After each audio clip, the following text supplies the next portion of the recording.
Chapter 839. In the gloomy dwelling, Li Qingshan carefully avoided the bottles and jars beneath his feet.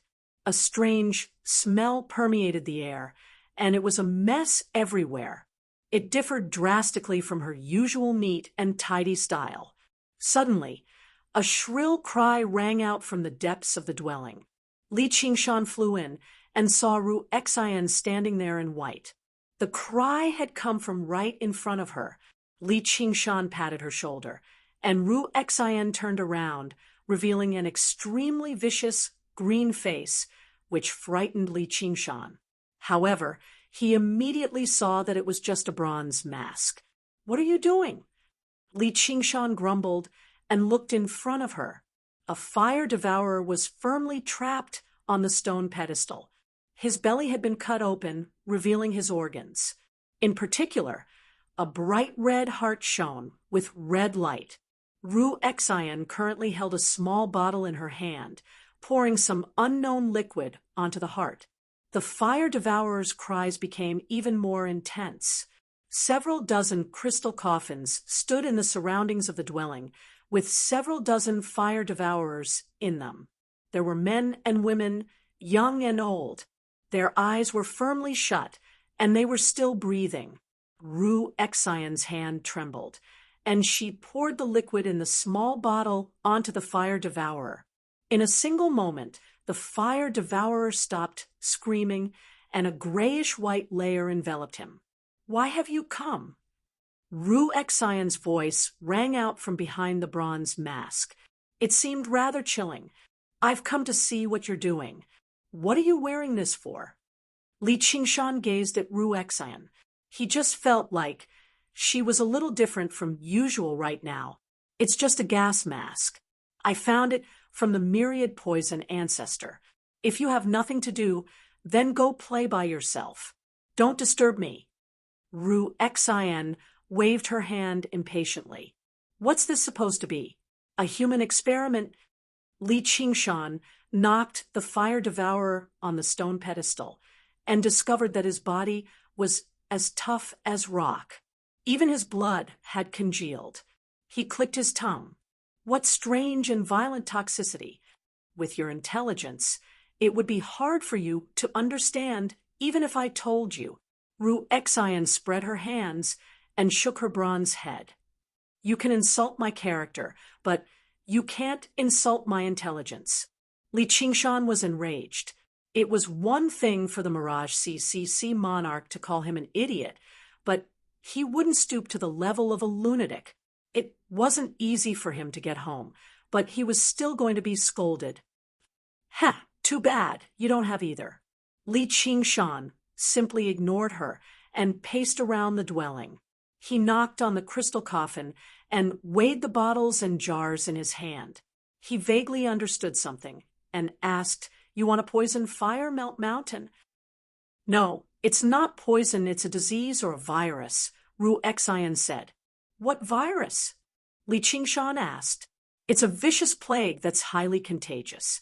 There are currently two directions. One is to turn into stone, like this. There's another type of body that keeps heating up until there's a bang sound. He he he." Ru Xian gestured with her hands. There was a hint of fervor in her voice, and her eyes shone with fiery light. Combined with her vicious bronze mask, she gave off a dark aura. "Are you all right?" Li Qingshan asked in concern. Although he wanted to breach Fire Melt Mountain and steal the divine Wudong tree. He wanted to take down Fire Melt Mountain and take the divine Wudong tree, but he did not want her to go crazy like Shenmeng Dai. "I've never been better," Ru Xian said. "Then can the fire-devouring kings contract this disease?" Li Qingshan asked. "Of course not. It can only infect fire devourers who have undergone the first heavenly tribulation at most. Then what's the point? It won't be able to harm the core force of Fire Melt Mountain at all. Don't tell me you're just going to wait for these powerful fire devourers to all die of old age. I can't wait that long," Li Qingshan said. "I said you're brainless, and you still won't admit it. Once I create this disease, I can sell it to the Crystal Palace, which is the royal court of the merfolk, in exchange for a great deal of benefits. What do you think the Crystal Palace will do after they get their hands on it? They'll definitely use it. They're mortal enemies after all. If this disease really is as powerful as you say, it'll be enough to sever the foundation of Fire Melt Mountain, Li Qingshan said. Although other folk all possessed great talent for cultivation, most of them had not undergone the first heavenly tribulation or undergone the first heavenly tribulation. It was impossible for them to not use a weapon of mass destruction like this after obtaining it. All they had to do was wait for Fire Melt Mountain to be destroyed. Do you think Fire Melt Mountain will just sit and wait for death? No, they can't think that far ahead. Anger and hatred will make them lose their rationality. Unlike the countless wars in the past, this will be a war of annihilation. Ru Xian smiled. The two races had been at war for many years. They had both won and lost, but no matter who won, as long as they returned to their own territory, the other party would struggle to pursue them due to the geography. The main peak of Fire Melt Mountain and the Crystal Palace had actually never been attacked. It was almost impossible for experts at the level of the Merfolk King and the Fire-Devouring King to die. Once they had the geography, it was very possible for them to turn the tables. As a result, the plan to borrow the power of the Merfolk of the South Sea to take down Fire Melt Mountain seemed simple, but it was actually nowhere near that simple. No matter how deep the grievances between the two races were, they would never take this risk. He would probably still have to take action, but it would be very easy for him to be used as cannon fodder by the Merfolk. Li Qingshan had worried about this before, but he believed in Little N's plan, so he had never looked into it too deeply. Only now did he find out that such a vicious scheme had actually been prepared right under his nose for a very long time. Perhaps it could also be described as an open scheme. As long as this virus did exist, it was impossible for the Merfolk of the South Sea to not use it. They would go to war the moment they used it. If this progressed smoothly, he did not even have to face the Fire-Devouring King. All he had to do was wait for the Fire Devourers and Merfolk to fight to the bitter end. There was basically no risk at all, and he could even benefit a lot from the Merfolk of the South Sea. He also understood why the Banyan Tree King would admit that his abilities were limited and get him to introduce the myriad poison ancestor to Ru Xian. He had always been the guide and protector of the demons and other folk of the Mist Province. Although the Fire Devourers never gave a damn about anyone, he did not want to carry out this vicious scheme. Even the person in charge of this matter, Li Qingshan, found this to be far too vicious. His main conflict with Fire Melt Mountain was still an irreconcilable conflict of interest. He wanted to see who was stronger. His hatred was concentrated on the Fire-Devouring King and the group of core experts of Fire Melt Mountain. Of course, he would not be soft-hearted and pursue some methods of justice. If a battle really broke out on Fire Melt Mountain, just the shockwaves of the battle could kill thousands of fire devourers. There was no need for him to pretend to be merciful. He was more worried about the woman in front of him.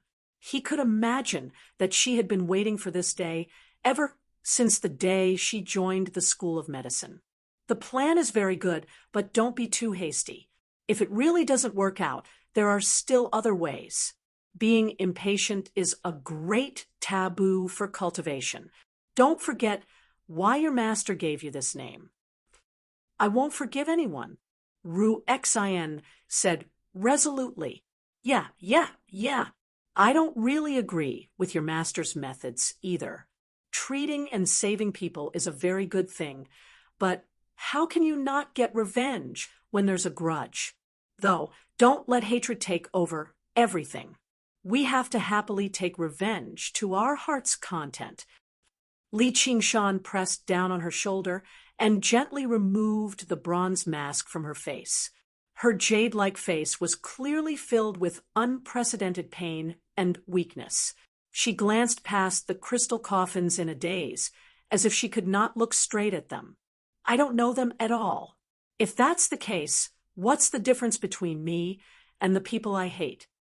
Healers were like parents.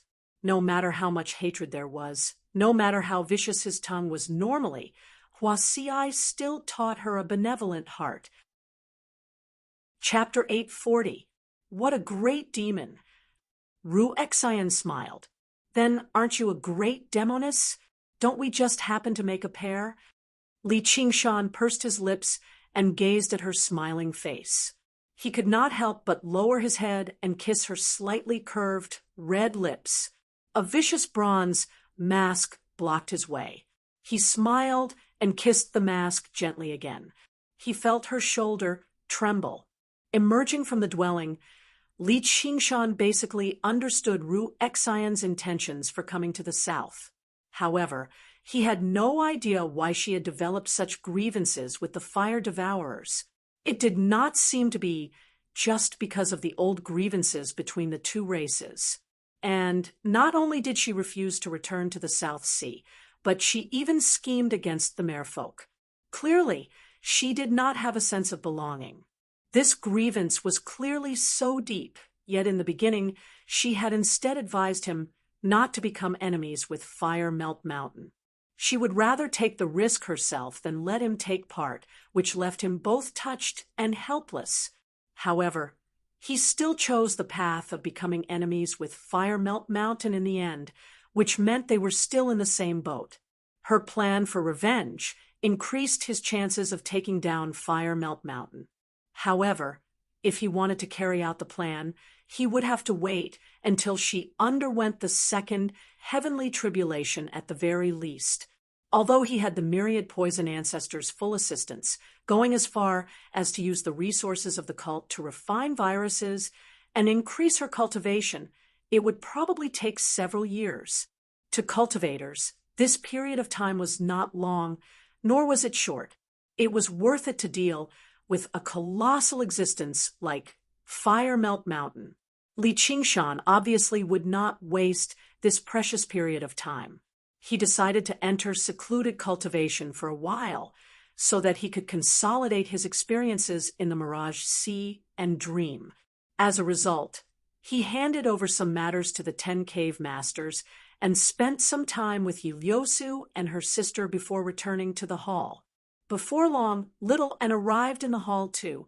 She had already passed on the scripture of the Ghost King to the myriad poison ancestor in its entirety, but it would obviously take quite a lot of time for him to truly become a ghost cultivator. As a result, she simply let him return to the myriad poison cult to cultivate. Once he had completely become a ghost cultivator, he would return and await orders. Everything that happened on Savage Mountain obviously had to be kept a secret. He had to continue acting as an enemy and serve as a hidden pawn. As a result, the war between Savage Mountain and the myriad poison cult suddenly began and ended, leading to all sorts of speculations in the outside world. However, the myriad poison ancestor was still alive after all, or it would have been impossible for him to hide from the heavenly secrets. Everyone thought he was in secluded cultivation, waiting for another opportunity for revenge. Even the king of Southern, you never thought he would actually be defeated in an open battle and have his body destroyed, let alone become a servant. Naturally, they thought that Li Qingshan would not have an easy time in the southern border with such a great enemy. There was no need for him to personally suppress him anymore. All he could see was whether Li Qingshan would ask the monastery for reinforcements or not. A few months later, sure enough, the king of Southern Yu received news that Li Qingshan had obtained the Golden Hawk commander's permission to return to the Green Province silently. Li Qingshan flew through the air, gazing at the Green Province that he had been away from for a very long time. He obviously did not return to ask for reinforcements from the Chan Monastery of Devanaga, but because a communication jade in his Sumeru ring had suddenly shattered. Although there were many methods of communication in this world, Many of them were either ineffective from tens of thousands of kilometers away, or they were extremely difficult and costly, making communication extremely inconvenient. In times of emergency, he could only use this primitive method to send messages. Communication jades were divided into yin and yang. Once one shattered, the other would shatter too. Li Qingshan had a total of 4 communication jades like this, each representing different things. One was with Han Qiongji, telling her to contact him if there was anything urgent. One had been given to him by the Golden Cicada Spirit King. He said he would give him a gift when he underwent the tribulation and ascended. One was given to Begonia. Originally, he wanted to use it to ask for reinforcements, but now it had become a remembrance. The last one was given to Chu Danqing. Back then, he had agreed to contact Li Qingshan once the 3 Absolutes calligraphy was repaired. The one that had shattered right now was Chu Danqing's. It had been several years since they last met, and Chu Danqing had never contacted him. Li Qingshan had almost forgotten about this. He guessed he probably could not repair an arcane treasure like that with his cultivation. Now that he had suddenly contacted him, even Li Qingshan had no idea whether he had completed the repair or just given up on it. The 3 Absolutes calligraphy was different from regular arcane treasures. Not only did it contain a powerful path of the sword, but it was also connected to the secret of the painting tomb. It was even very likely for it to be crucial to killing the Dragon King of the Sea. It held great significance to Li Qingshan, which made him rather nervous and eager. Although he was in a hurry to find out the outcome, he did not use his demonic abilities along the way out of caution. Instead, he purposefully gave off a hint of Li Qingshan's aura. When he left the Mist Province, he even specially reported it to the Hawkwolf Guard, so that no one could find fault with it. However, with his current cultivation, he traveled day and night without stopping, so he did not move slowly. A few days later, he returned to the territory of the Rui Commandery. He arrived in a mountain forest with beautiful scenery and dense spiritual qi. He knew this was where Chu Sherdao cultivated in peace in the past. Danqing, I'm here. Li Qingshan arrived before the formation and called out. Only a while later did the formation open, letting Li Qingshan in. All he saw was a few thatched huts sitting on the white, sandy embankment beside the Lake of Jade. They seemed simple, but they merged with the surrounding scenery, forming a natural and harmonious picture. However, the surroundings of the thatched huts were overgrown with weeds, drowning out the path. It seemed extremely desolate. Clearly, it had been a very long time since anyone had taken care of it. Li Qingshan's face sank. The dwelling held great significance to Chu Danqing, yet he actually did not have the time to take care of it. Thump, thump, thump. Li Qingshan knocked on the door. Qingshan, there's no need to be so polite. Come in. A weak voice rang out from behind the door. It was so feeble that it seemed like it could snap at any time. Li Qingshan pushed open the door and entered. A person currently sat on the couch in front of the window. When he saw the person, he could not help but be taken aback. He said in surprise, Danqing, how did you become like this? Chu Danqing was not a handsome man like Hua Sengzan, but he was still delicate and handsome, standing out from the crowd.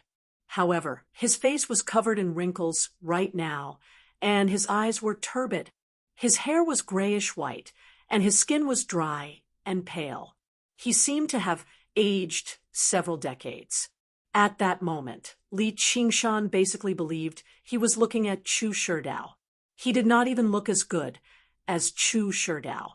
More importantly, he had undergone the first heavenly tribulation a long time ago and become a foundation establishment cultivator. But his aura was so feeble right now that he seemed like a qi practitioner who had not even condensed a sea of qi. Seeing Li Qingshan, Chu Danqing stood up in excitement. He trembled so much that he almost fell over. Tears flowed out of his eyes, and his mouth opened and closed, but he could not make a sound. "Don't be in such a hurry to speak.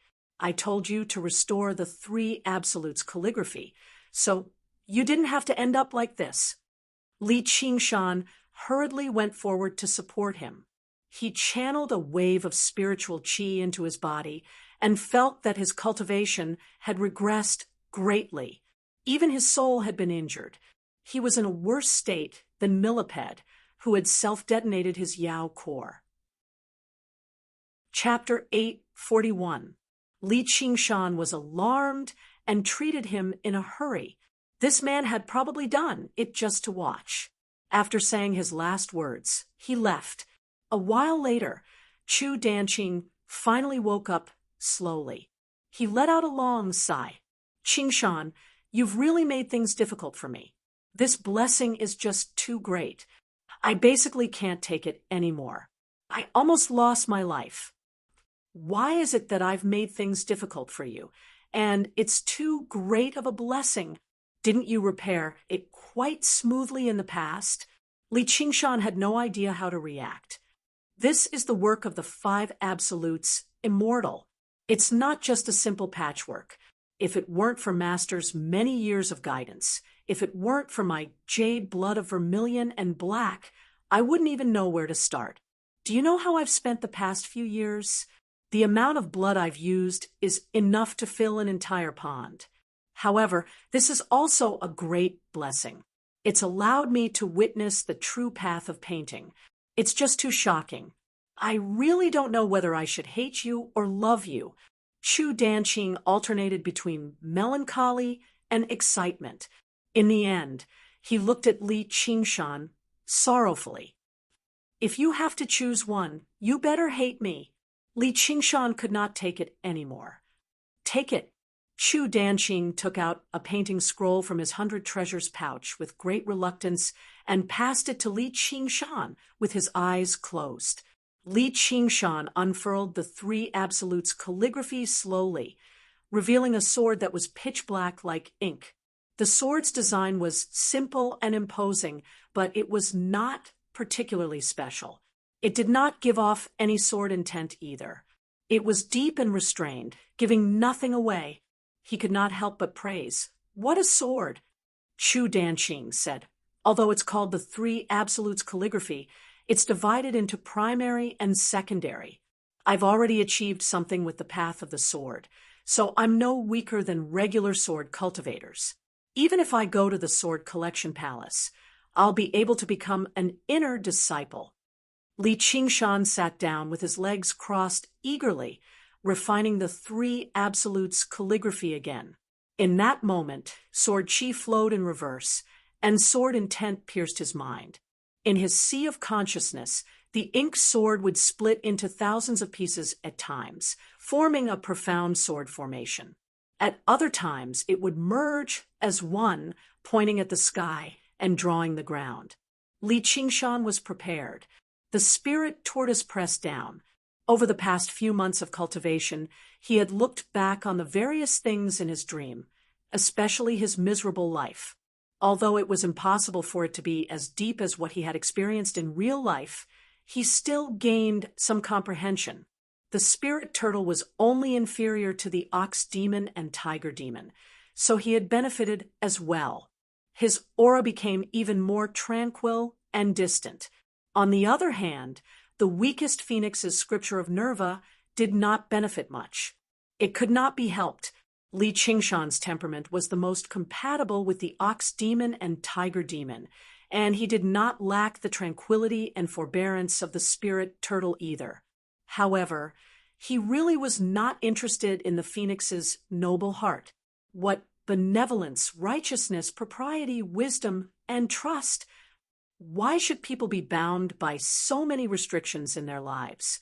What did it mean that they would not perch unless they were on a parasol tree, that they would not drink unless they were on a spring, that they would sleep on weeds when they were tired, and that they would drink from the yellow river when they were thirsty? What was the point of fussing over so much? His progress in the Phoenix Sutra of Nirvana had always been very slow. Even mastering the first and second stages was extremely difficult.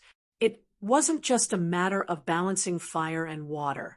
The sword intent of the three absolutes calligraphy was powerful, but it was an item without a master after all.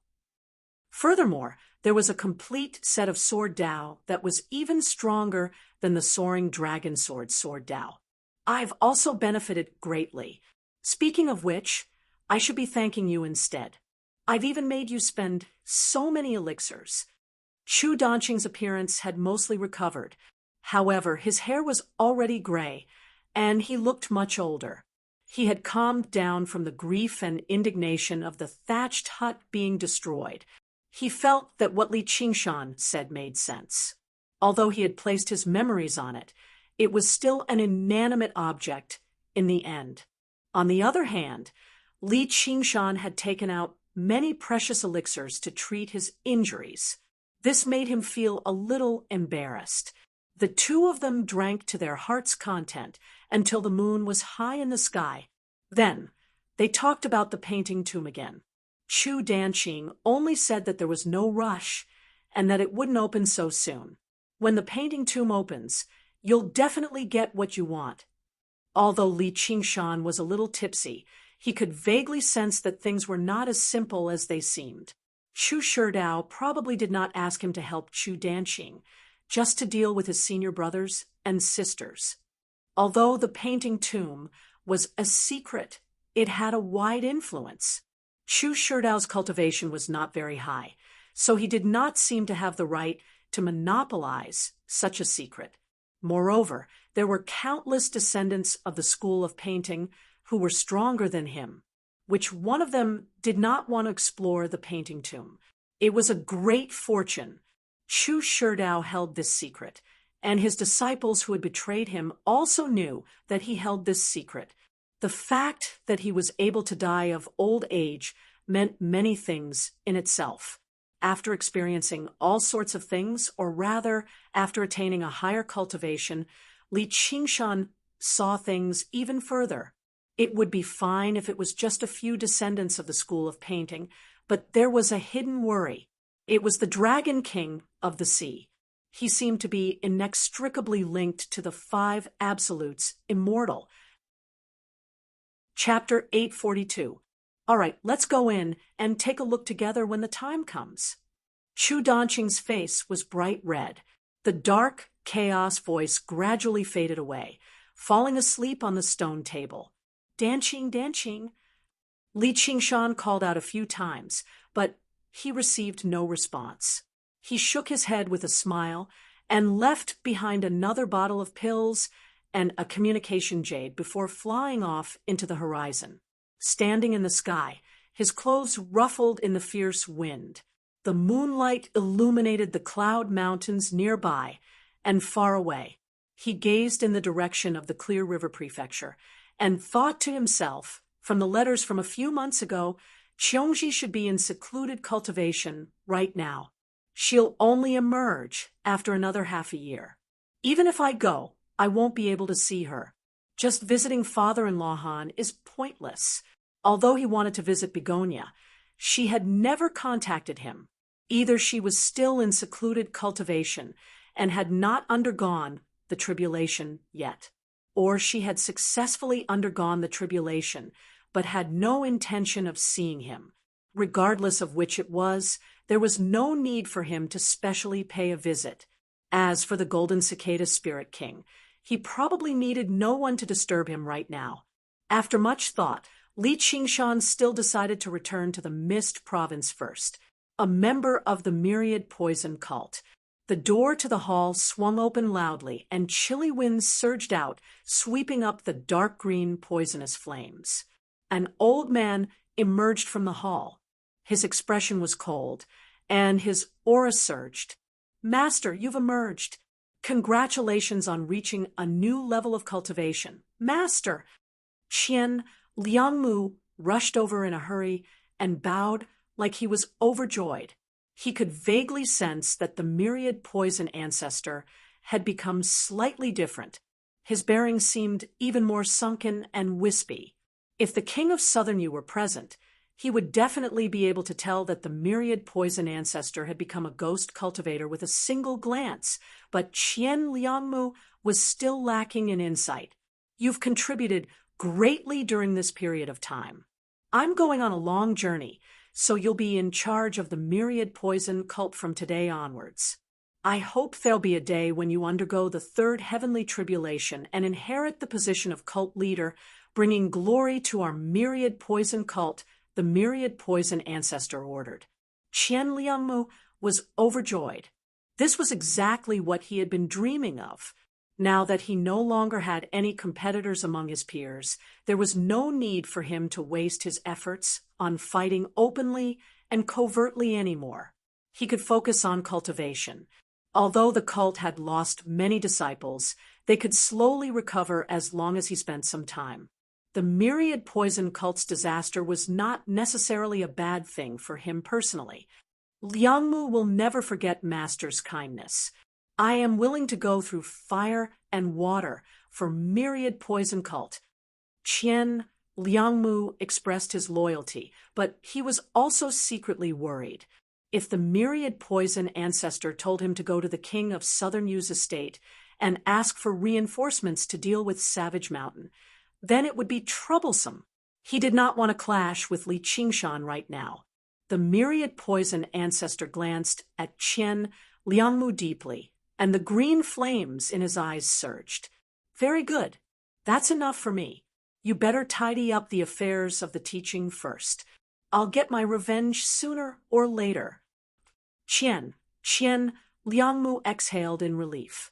When he raised his head again, the myriad poison ancestor had already turned into a streak of green light and vanished into the horizon. Although he was very curious about where the myriad poison ancestor was going, since the myriad poison ancestor refused to tell him, he was afraid to ask around carelessly.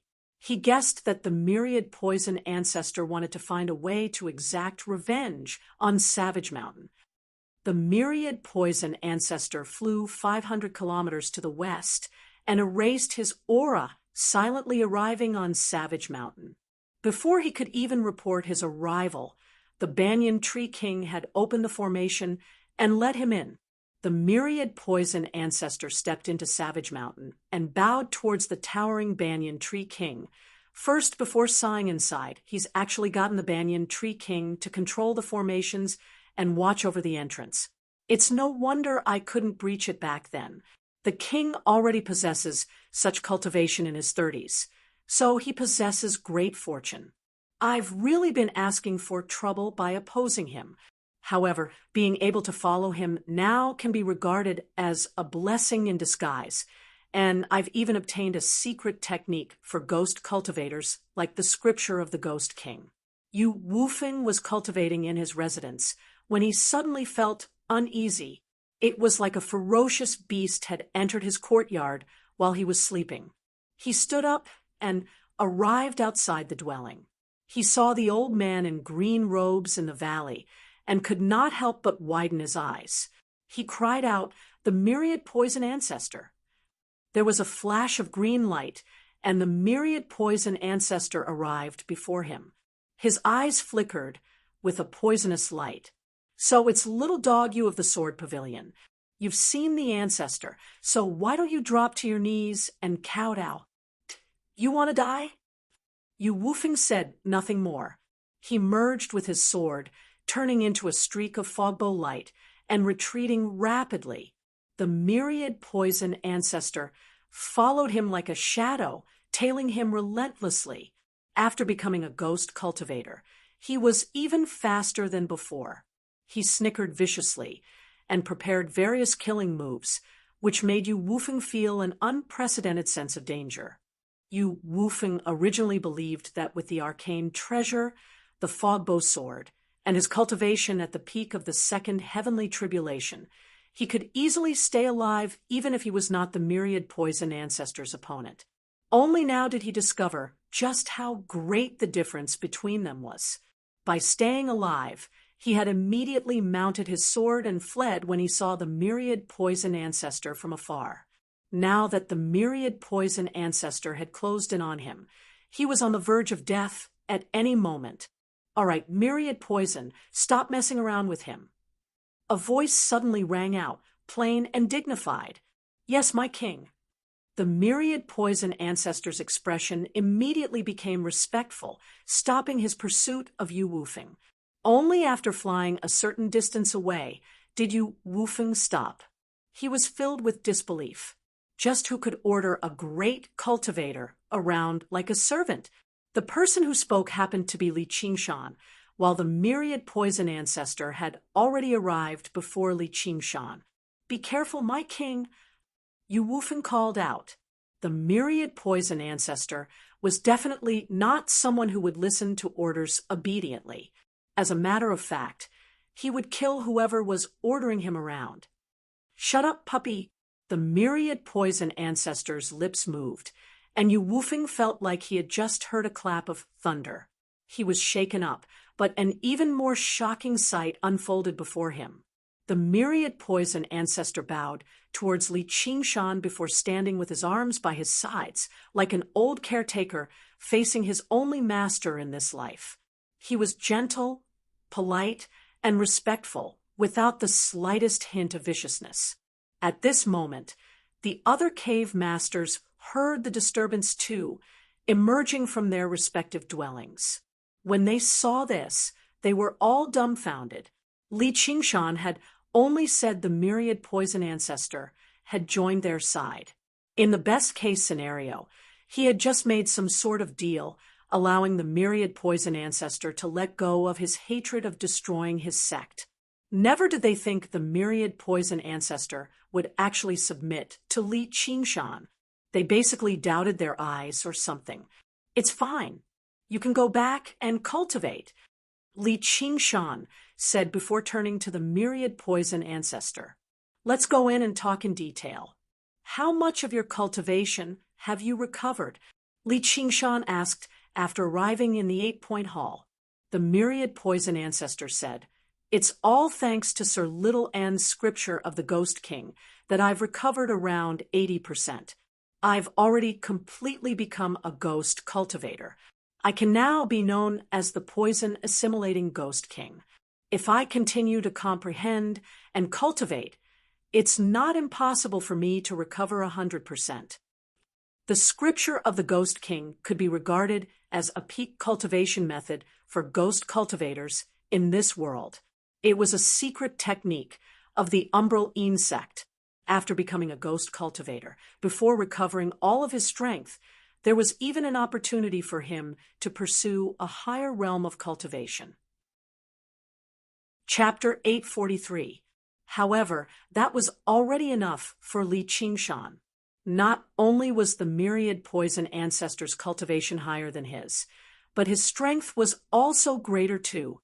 If it were not for Little N's sneak attack in the past, coupled with the fact that he was caught off guard, he probably still would not have been the myriad poison ancestor's opponent. Even if his cultivation had advanced further now, his chances of victory would not be higher than 30% if they fought alone when they knew each other's strength. As a result, Li Qingshan was already extremely satisfied with a lackey like this. After asking a few more questions, he sent the myriad poison ancestor to Ru Xian's place to help out before turning to Little. And how's your comprehension of the three absolutes calligraphy going? The path of the sword it contains is utterly wondrous. I still can't grasp it immediately. Little and held the unfurled three absolutes calligraphy in his hand and focused on comprehending it. Even when the myriad poison ancestor entered, he did not divert his attention to glance at it. Why do I feel like I've basically grasped it with a single glance? You're still the smart one. Li Qingshan leaned over and glanced at the three absolutes calligraphy again. He really could not see anything else that he could comprehend, so he rubbed Little N's head and praised him. When he obtained the fragment of the three absolutes calligraphy in the past, he only treated it as a messy piece of calligraphy, but Little N was able to comprehend a sword style. His talent for comprehension was extraordinary. which was why he could see the even more intricate changes in the path of the sword. "I'll teach you once I learn it," Little and smiled. "Take your time. There's no rush. My demon dragon sword has been destroyed anyway." Li Qingshan laid out his hands. In his demon form, he did not need a treasured sword. A punch was enough. However, when he wanted to maintain his human identity, an arcane treasure weapon was still very important. He rubbed his chin and considered whether he should steal Yu Wufeng's fogbow sword or not. However, once he reached the South Sea, he still had to deal with the master of the sword pavilion. Perhaps he would need to borrow his strength, so there was no need for him to fall out with him over a sword. All he could do was wait until he returned to the Green Province and retrieve it from the Sword Collection Palace. "Why don't you look for Yin Qing and ask her to think of a way?" Little and thought of an idea. "What can she do?" Li Qingshan asked curiously. "Many of the militarist's strongest weapons originate from the Azura path. They are known as Azura divine armaments. They are different from ordinary magic treasures and artifacts. They are more suitable for close combat." Li Qingshan didn't know much about this. Little and had received the best education since he was young and had a wide range of knowledge. Li Qingshan couldn't help but think of Yin Qing's circular blade. It was hard to say if it was a magic treasure because it didn't have many variations, but in terms of toughness and sharpness, it was definitely not inferior to the demon dragon sword. If he could obtain an Azura sword of that level, it would be enough to make up for the loss of the demon dragon sword. "All right, I'll go ask her." Under the snowy mountain in the Azura field, there was a large vermilion gate and a large courtyard. In front of the gate stood 2 stone lions and a hitching stone. It didn't look like a cultivation abode, but more like a mortal's residence. Li Qingshan paced back and forth in front of the gate and clicked his tongue in wonder. He hadn't paid attention to Yin Qing for a while, but she had already built such a building. "Your Majesty, the general is waiting in the main hall. I will lead you there," an armored Azura said to Li Qingshan outside the gate. "General? You really know how to play," Li Qingshan said, and followed him in. Soon, they arrived at the main hall. Yin Qing was waiting in front of the hall. She was dressed in martial attire. She was very beautiful to begin with, and dressed like this, she looked even more valiant. She bowed elegantly and said, "I thought your Majesty had already forgotten about me." "Why do you say that?" Li Qingshan said. "Back then, your Majesty said you would help me recover my strength. I waited bitterly in the Azura field for almost a year, but there was no news." Yin Qing was slightly angry and had a different kind of charm. "Ah, there is such a thing. Didn't I come this time for this?" Li Qingshan rubbed his nose, feeling slightly embarrassed. "She had risked her life for you, but you threw her to the side after using her, even forgetting about the promise. You really shouldn't have." He had been trapped in the nightmare of the Mirage Sea. It felt like it had only been a night, but it had actually been several months. Even though he had changed his mind in the dream, it had taken a lot of time to complete that life. After returning, he had gone into seclusion to cultivate, and it had taken another half a year. In total, it had been almost a year. "I was just joking. Your Majesty doesn't need to take it to heart. Please come in." Yin Qing smiled. With her personality, how could she entrust her strength completely to someone else? Li Qingshan smiled slightly. "You really have changed quite a bit. Compared to when he had just come from the Azura realm, he was much more normal. He was no longer purely a cold assassin, and he was more humane." "Is that so? What does your Majesty think of my residence?" Yin Qing raised her hand and introduced. "Why did you think of building a residence like this?" Li Qingshan asked curiously. "This was my past home. I had nothing to do, so I built it for fun." Yin Qing spoke easily, but Li Qingshan saw that her eyes were rather bleak. He thought, speaking of which, she can be considered a transmigrator who has lived 2 lives. Before entering the Azura realm and becoming an Azura, she must have had a past. However, he was not willing to pry into her privacy, so he returned to the main topic. "How can I help you recover your strength? I don't lack medicinal pills." Yin Qing had experienced countless battles of life and death, so she immediately regained her calm. "As an Azura, no matter what kind of injuries I suffer, I should have recovered in a year's time. However, this is not the Azura realm after all. Also, for Azura, medicinal pills are not very useful. It's better to find a way to strengthen this Azura field and make it closer to the Azura realm. My recovery speed will naturally increase. If I can summon a few more Azura commanders for me to kill, my strength might even increase by another level." Li Qingshan had already learned from Yin Qing that Azura obtained power through battle and slaughter. However, it could only be done by killing Azuras of the same level or higher. The weaker one defeated the stronger one was, the greater the power one would obtain. A one-sided slaughter would obtain very little power, and it would even wear down one's fighting spirit. The gains did not make up for the losses. Once one's fighting spirit was gone, not only would one's power stagnate, it might even regress instead of advancing. Moreover, once one died in battle, there was no way to revive. The rules of the Azura realm are practically like online games. Killing monsters gives experience, and one can revive after death.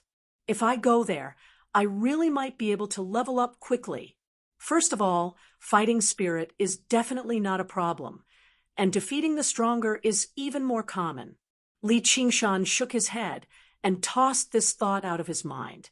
He said to Yin Qing, "This is indeed a good idea. I'll find some people to fight in the Azura field during this time." He would let Yin Qing kill the Azura commanders she summoned to recover her strength, while he could obtain the weapons of these Azura commanders. It was the best of both worlds. The only problem was, what kind of people should he capture? Mortals were definitely out of the question. Although they could be easily infected by the Azura field and develop hysterical killing intent, they definitely could not compare to cultivators. Li Qingshan was not willing to do something like that. Those who used the sword died to the sword. Since he had stepped onto this cultivation path, it was very normal for them to fight and kill each other. However, he was not willing to be like demonic cultivators, massacring mortals on a large scale for the sake of refining an arcane treasure. Even if he could not come up with anything, he could give it to little and to refine. It would not go to waste. "Yes, my lord." The 10 cave masters all thought to themselves, "It's not like the bone-eating tribe is a cultivation sect. So how many spoils of war can there be?" Although they were extremely reluctant, none of them were bold enough to say no. Right now, they were no longer just bound by the blood oath. After witnessing the myriad poison ancestors' submission, they felt fear towards Li Qingshan from the bottom of their hearts. After explaining the general plan, Li Qingshan sat back down on the throne. "Little, and explain it to them in detail." There were so many places, some near and some far away, some strong and some weak.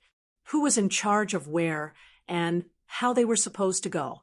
There had to be an overall and detailed plan in order to achieve the greatest efficiency. "You Wufeng, you'll be in charge of this region." Apart from these points, Little An had a plan in mind and immediately began assigning tasks. She did not just consider the bone-eating tribes near and far areas, but even the cultivation of the 10 cave masters, their different abilities, and their speed were all taken into consideration. The ones she wanted the 10 cave masters to deal with were the weakest specks of light, with the greatest number. These bone-eating tribes were all like the one Li Qingshan had destroyed in the past. They did not even have a single one who had undergone the heavenly tribulation. It felt a little like overkill, but according to what Li Qingshan had said, the Qiongqi totem of these tribes all possessed the strength of demon generals. If they were stronger tribes, perhaps they would possess the strength of demon commanders, and the tribes would probably possess formations too. As a result, she decided to use the method of a lion hunting a rabbit to ensure the absolute smoothness and secrecy of the plan. As for the stronger tribes, they would personally deal with them. Actually, it would not be a waste of time like that, as there were extremely few of these stronger tribes. By the time they swept through all of these tribes, even the 10 cave masters might not necessarily be able to complete the mission.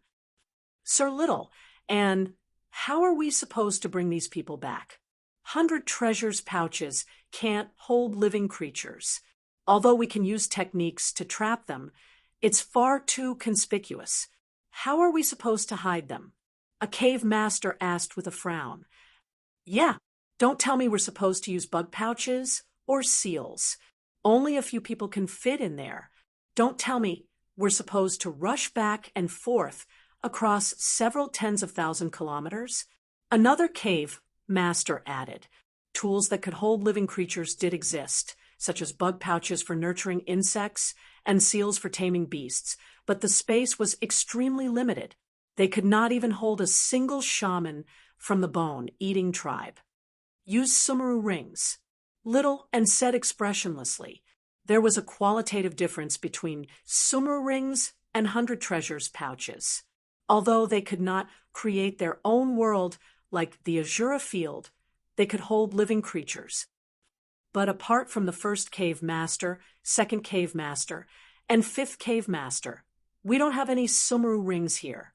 Forging Sumeru rings was rather difficult, and to regular cultivators, a sufficiently large 100 treasures pouch was enough.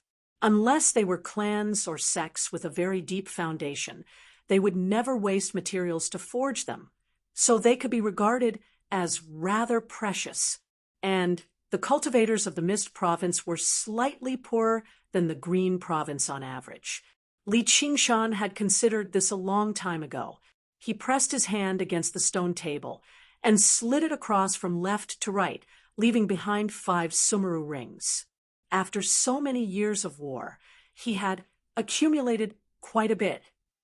However, it had taken him quite a lot of effort to gather so many Sumeru rings. For the sake of this plan, he had removed both his and Little Anne's Sumeru rings, moving the items inside into his 100 treasures pouch. It was all thanks to the myriad poison ancestor. All of the cave masters' gazes were drawn over, and they sighed in amazement.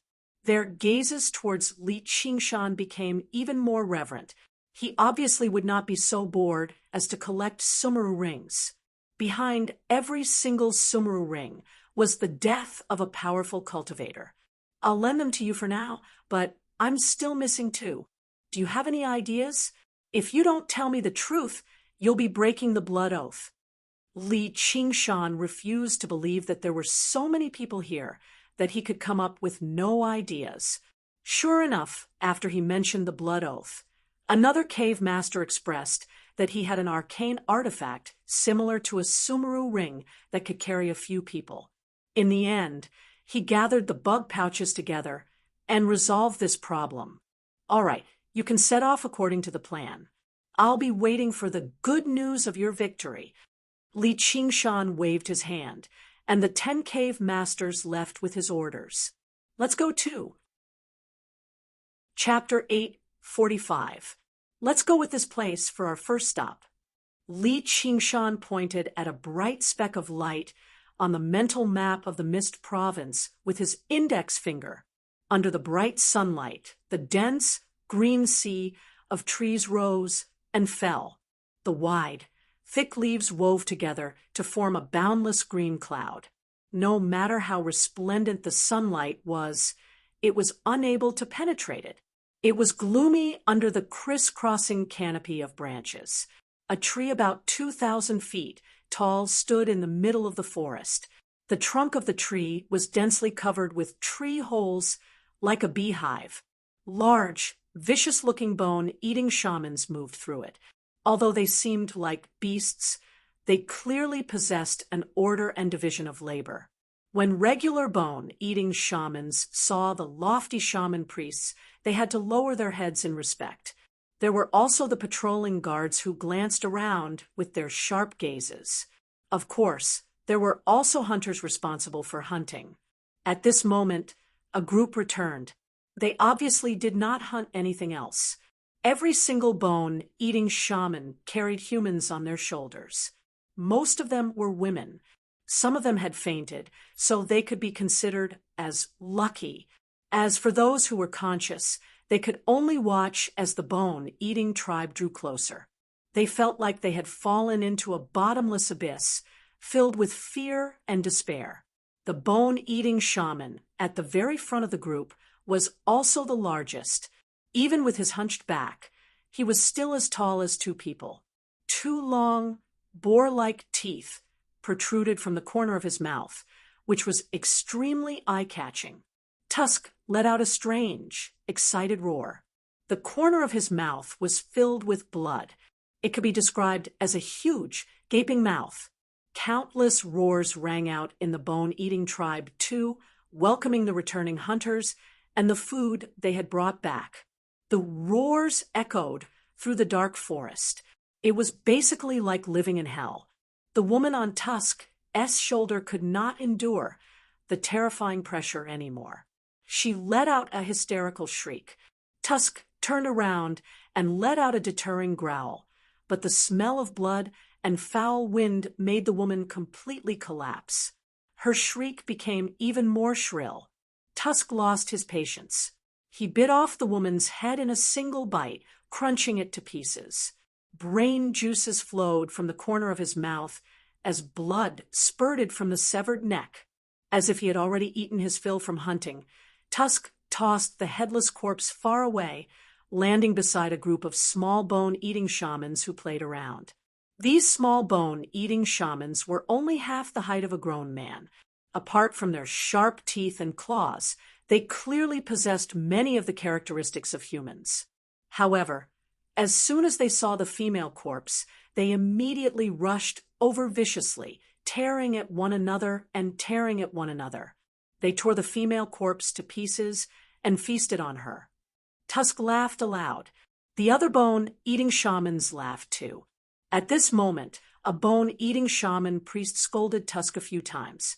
Women were for reproduction. He had brought them back after so much difficulty, so how could he waste them like this? Fong did not dare to contradict him. He bowed his head and pleaded guilty. The strange laughter around him grew louder. The bone-eating shaman priest did not delve too deeply into the matter, ordering them to take the prey back. The laughter echoed in the forest for a long time, and the smell of blood lingered. The bone-eating shaman priest gazed at this and sighed from the bottom of his heart. What a peaceful and peaceful day. Several dozen kilometers away, Li Qingshan heard the strange laughter that sounded like the roar of a wild beast. He said to Little, and beside him, "It should be right up ahead. Let me use the profound light illuminates all to take a look first." With a wave of his hand, the spirit turtle's profound shell illuminated the bone-eating tribe. Li Qingshan paid special attention to the dark red totems painted on the tree, vaguely forming a hole that enveloped the entire tree. It doesn't seem to be a regular formation, and it doesn't have any defensive functions. Its exact functions are very difficult to determine. There are many ancient secret techniques passed down through the Mist Province, said Little, and what we know once we try it. It was exactly because this was the first battle that Li Qingshan became cautious. According to the brightness of the specks of light, there were roughly several hundred bone-eating shamans in the bone-eating tribe, and there was a leader who had undergone the heavenly tribulation. As for the strength of the Cheongqi totem, it was difficult to determine, but it probably could not be stronger than a demon commander. This was a battle where he possessed an absolute advantage. There was no need for any schemes or schemes at all. All he had to do was crush his opponent head-on. In the blink of an eye, he crossed several dozen kilometers. The moment he approached the tree where the bone-eating tribe resided, Li Qingshan sensed the function of the formation. It seems to be able to weaken the enemy. The totems all lit up, and the condensed smell of blood suddenly thickened, radiating with a great pressure. He felt a hint of resistance, and even the spiritual qi of the world was affected. However, this did not affect Li Qingshan at all. The bone-eating shamans noticed Li Qingshan too. They all roared and lunged over, running through the treetops like the wind and as swift as leopards. However, Li Qingshan had enough time to study every single one of them. Looks like it strengthened their abilities by quite a lot. How troublesome! The troublesome he was talking about was obviously not the bone-eating shamans before him, who had not even undergone a single heavenly tribulation, but the bone-eating shaman king thousands of kilometers away. He deduced the layout of the bone-eating city. If it also possessed a formation like this, it would probably be 10 times or even 100 times more powerful, coupled with the Qiongqi totem that possessed the strength of a demon king. It would be useless no matter how he erupted on the spot. And the bone-eating shaman king was different from the myriad poison ancestor. He was a melee fighter with a tough body, so it would be very difficult for him to launch a sneak attack successfully. Even if he succeeded out of luck, it would not be of any decisive use. I definitely can't clash with the bone-eating shaman king there. I don't even have a 10% chance of victory. Li Qingshan sighed and exhaled, producing a gust of wind that whistled through the air and turned into a tornado, sweeping away all the bone-eating shamans before him. The Azura field was already in his hand, producing a blood-red swirl that swallowed the bone-eating shamans. Li Qingshan did not enter the tree hole.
He simply stood at the entrance and whistled in with the wind, sweeping up the bone-eating shamans one by one and sending them into the Azura field. He was like an anteater, extending his long tongue into the nest of ants and sticking it to them one by one. A furious roar rang out from the hole, and even the tree swayed. An extraordinarily fierce bone-eating shaman rushed out against the wind. He was the leader of the bone-eating shamans who had undergone the heavenly tribulation. Li Qingshan glanced at the bone-eating shaman leader. If it were not for the sake of refining the Azura field, his gust of wind would have crushed the entire tree to pieces. In order to ensure that these bone-eating shamans had enough mental fortitude to fight, he was as gentle as he could be, doing his best to prevent them from being harmed at all. The bone-eating shaman leader stiffened up. His mind that had almost gone mad suddenly experienced great fear. In a daze, he saw a scarlet tiger staring at him, its eyes like blood and fire, its expression blank like it had sunk into a nightmare. The gust of wind swept him into the Azura field powerlessly. This move really does work. As it turns out, turning souls into haunts is only a superficial effect. The deeper effect is to stun the soul. I'll see if I can make the living submit to me later. That way, no matter how many enemies there are, as long as they're weaker than me, I can turn them all into slaves with a single glance. Wouldn't that be insane? If it were not for the fact that his body had been destroyed, with the myriad poison ancestors' temperament and cultivation, even with the Clam King of Mirage C's assistance, why would he submit to someone else? Although he was rather disappointed, he had at least managed to understand the principle behind the tiger demon's supernatural power. It would be a little more wondrous when he used it in the future. This move is extremely effective against children. Whoever it stares at will die. I just wonder how effective it will be against true third, heavenly tribulation experts. I'm not asking for too much. I just want a split second of absent-mindedness. In thought, Li Qingshan felt like calling the supernatural power, accomplice to the tiger, was no longer particularly appropriate. So he discussed it with Little and beside him. Little and said, "You comprehended this move in your nightmare. The enemies who fall for it will feel like they are trapped in a nightmare too. Let's call it the Nightmare Tiger's Demonic Eye." All right, let's call it the Nightmare Tiger's Demonic Eye. Li Qingshan repeated it a few times and found it to be a good name. At this moment, another roar rang out from the tree hole, a Qiongqi totem shaped like a black tiger with a pair of wings on its ribs rushed out of the tree hole under the great shaman priest's control. However, it was over 10 times larger than regular tigers, giving off heavy malice and malice. However, Li Qingshan was rather disappointed. The Qiongqi totem did not possess the strength of a demon commander like he had imagined. At most, it was a powerful demon general with a special bloodline. Clearly, even with an ancient secret technique, the tremendous difference between realms of cultivation could not be overcome so easily. I wonder if the Nightmare Tiger's Demonic Eye is effective against totemic beasts like this? Li Qingshan wanted to give it a try without spending any money, so he used the Nightmare Tiger's Demonic Eye and looked over. In the blink of an eye, Qiongqi lunged right in front of him, opening its mouth filled with sharp teeth and biting towards him. He glared at it, and it suddenly froze up, unable to move. Li Qingshan glared again and again, and Qiongqi's colossal body began to twist and distort like smoke. Before long, it collapsed and dispersed. "Arg, my eyes are sore." Li Qingshan blinked his eyes and decided that he would just use his abilities in the future.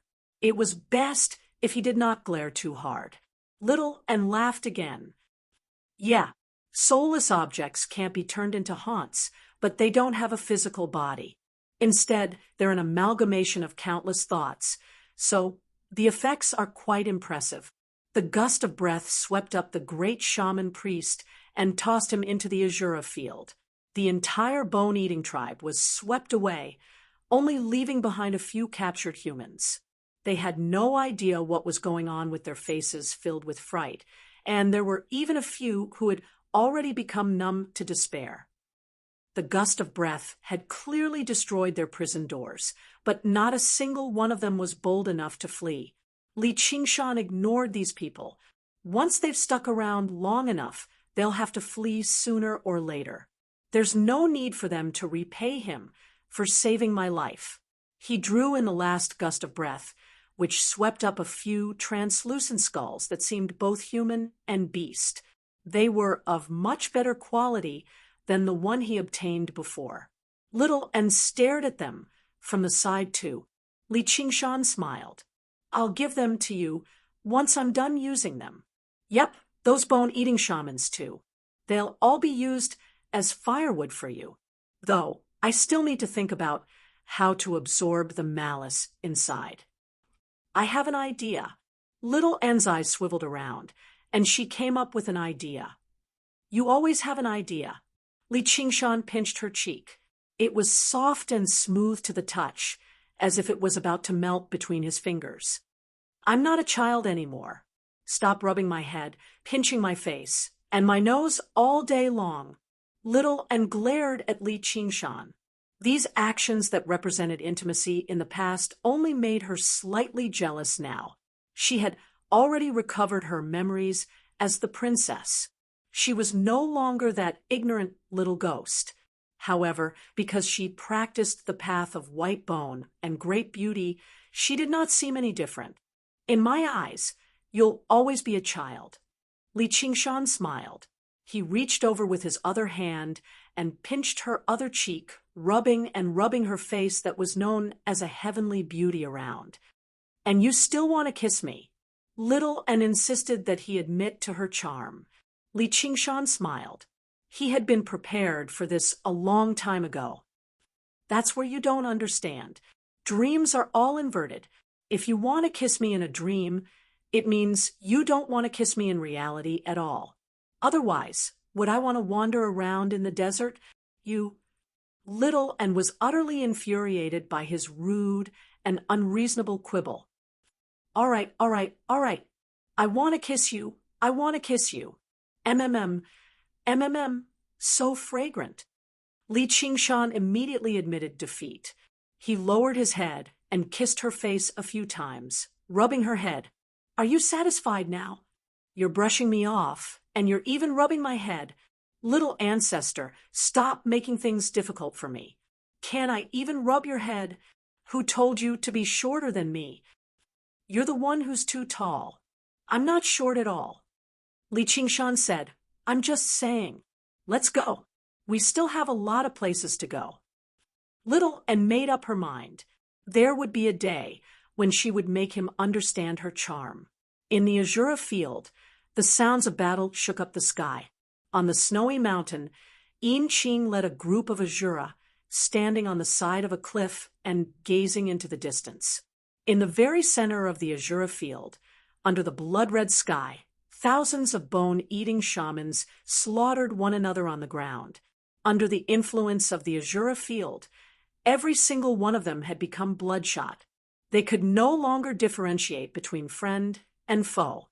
They only wanted to kill every living creature they saw. Murderousness surged into the air. The blood-red swirl in the sky slowly began to revolve. The Azuras all became restless. Unlike the Azura commander Yin Qing, who was tired of fighting and killing, they still maintained their exuberant battle intent. They requested to fight time and time again, but were all suppressed by Yin Qing. Although they did not dare to resist, they all looked dissatisfied. In the Azura realm, women had always been discriminated against, and Yin Qing's identity was an assassin, not a general. Coupled with the fact that she was injured now and her strength had declined, it made it even more difficult for them to accept her. Since you want to go, then go. A voice rang out from behind. Li Qingshan arrived beside Yin Qing. Yes, sir. The Azura rallied with vigor and all brushed past Li Qingshan, directly leaping off the cliff and falling into a cone-shaped battle formation, charging towards the battlefield in the distance. Battle was the meaning, and slaughter was destiny. Even if they died in battle here, they could be reborn in the Azura realm. Men are still more suited for the battlefield after all. Though, my king, doesn't that mean I won't have anyone to order me around? Yin Qing glanced at Li Qingshan unhappily. Li Qingshan smiled. It's not like you're fighting anyone here, so what are you ordering so many people around for? Just stay here and watch the show. Didn't you say there were second heavenly tribulation existences among the bone-eating shamans? Why don't I see any? What kind of show is this? Yin Qing said. Although bone-eating shamans are brutal in nature, they've reached the second heavenly tribulation, so they already possess very powerful willpower. They won't be disturbed by the Azura field so easily. Releasing them now will only disrupt the battlefield. Moreover, if an Azura commander shows up later, can you win? I can't, Inqing said calmly. She had yet to recover from her wounds completely. Although assassins had to defeat those stronger than them, there was not a single weakling among Azura commanders. They would even surpass her in battle.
Since you don't need them to fight, why don't you just let them go?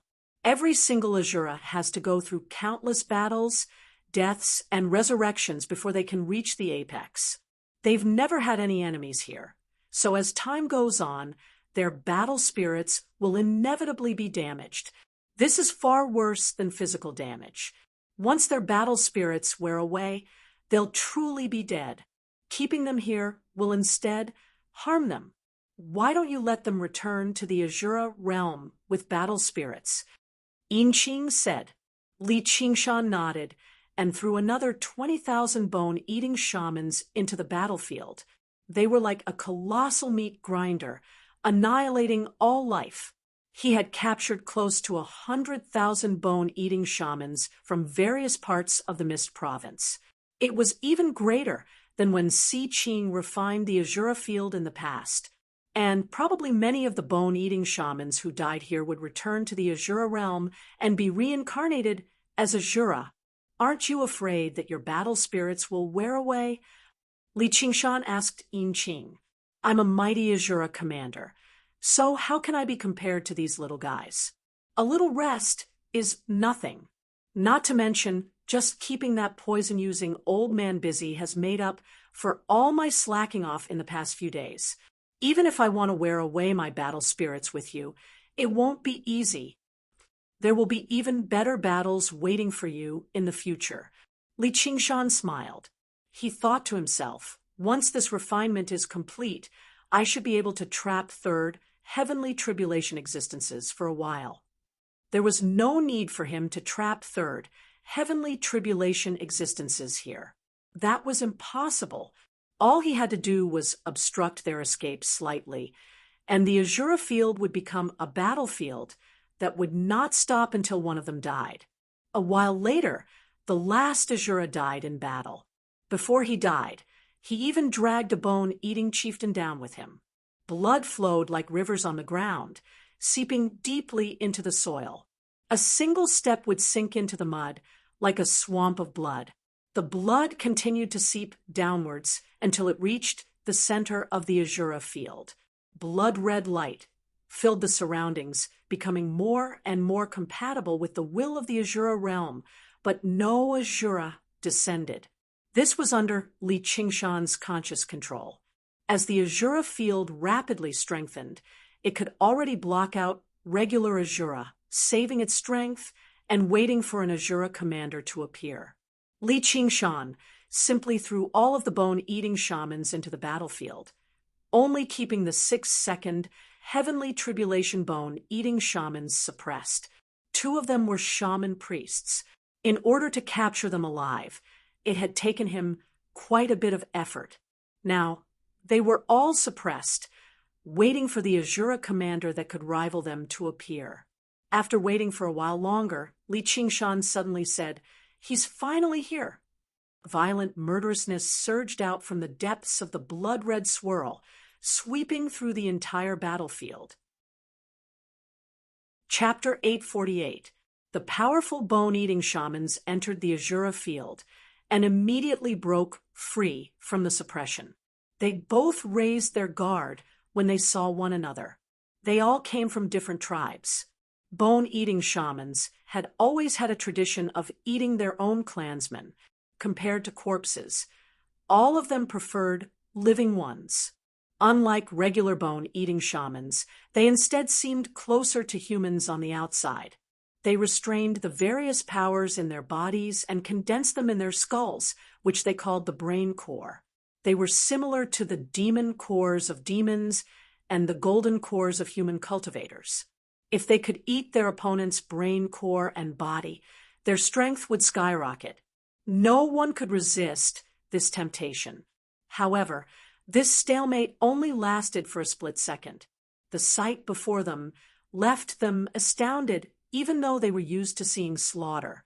Under the blood-red swirl, countless bone-eating shamans of various sizes slaughtered one another. Corpses piled up into a thick layer as the battle cries were deafening. "Where is this? I want to kill too. That man." A bone-eating shaman said hoarsely. When he recalled the pair of terrifying scarlet eyes, his heart shivered, and he felt even more hatred. "I don't know. We were all captured. This seems to be the aura of the Azura realm. We have to keep our minds focused, or we'll end up killing one another just like them," said a bone-eating shaman priest. A bone-eating shaman priest said. He seemed like a hunchbacked old man, holding a walking stick. Bystanders would struggle to connect him to the bone-eating shamans who fed on humans. "I've never seen so many bone-eating shamans in my life. Looks like all the bone-eating tribes in the entire Mist Province have failed to escape. Did he capture us just to make us kill one another? I don't know. He must have his reasons for not killing us.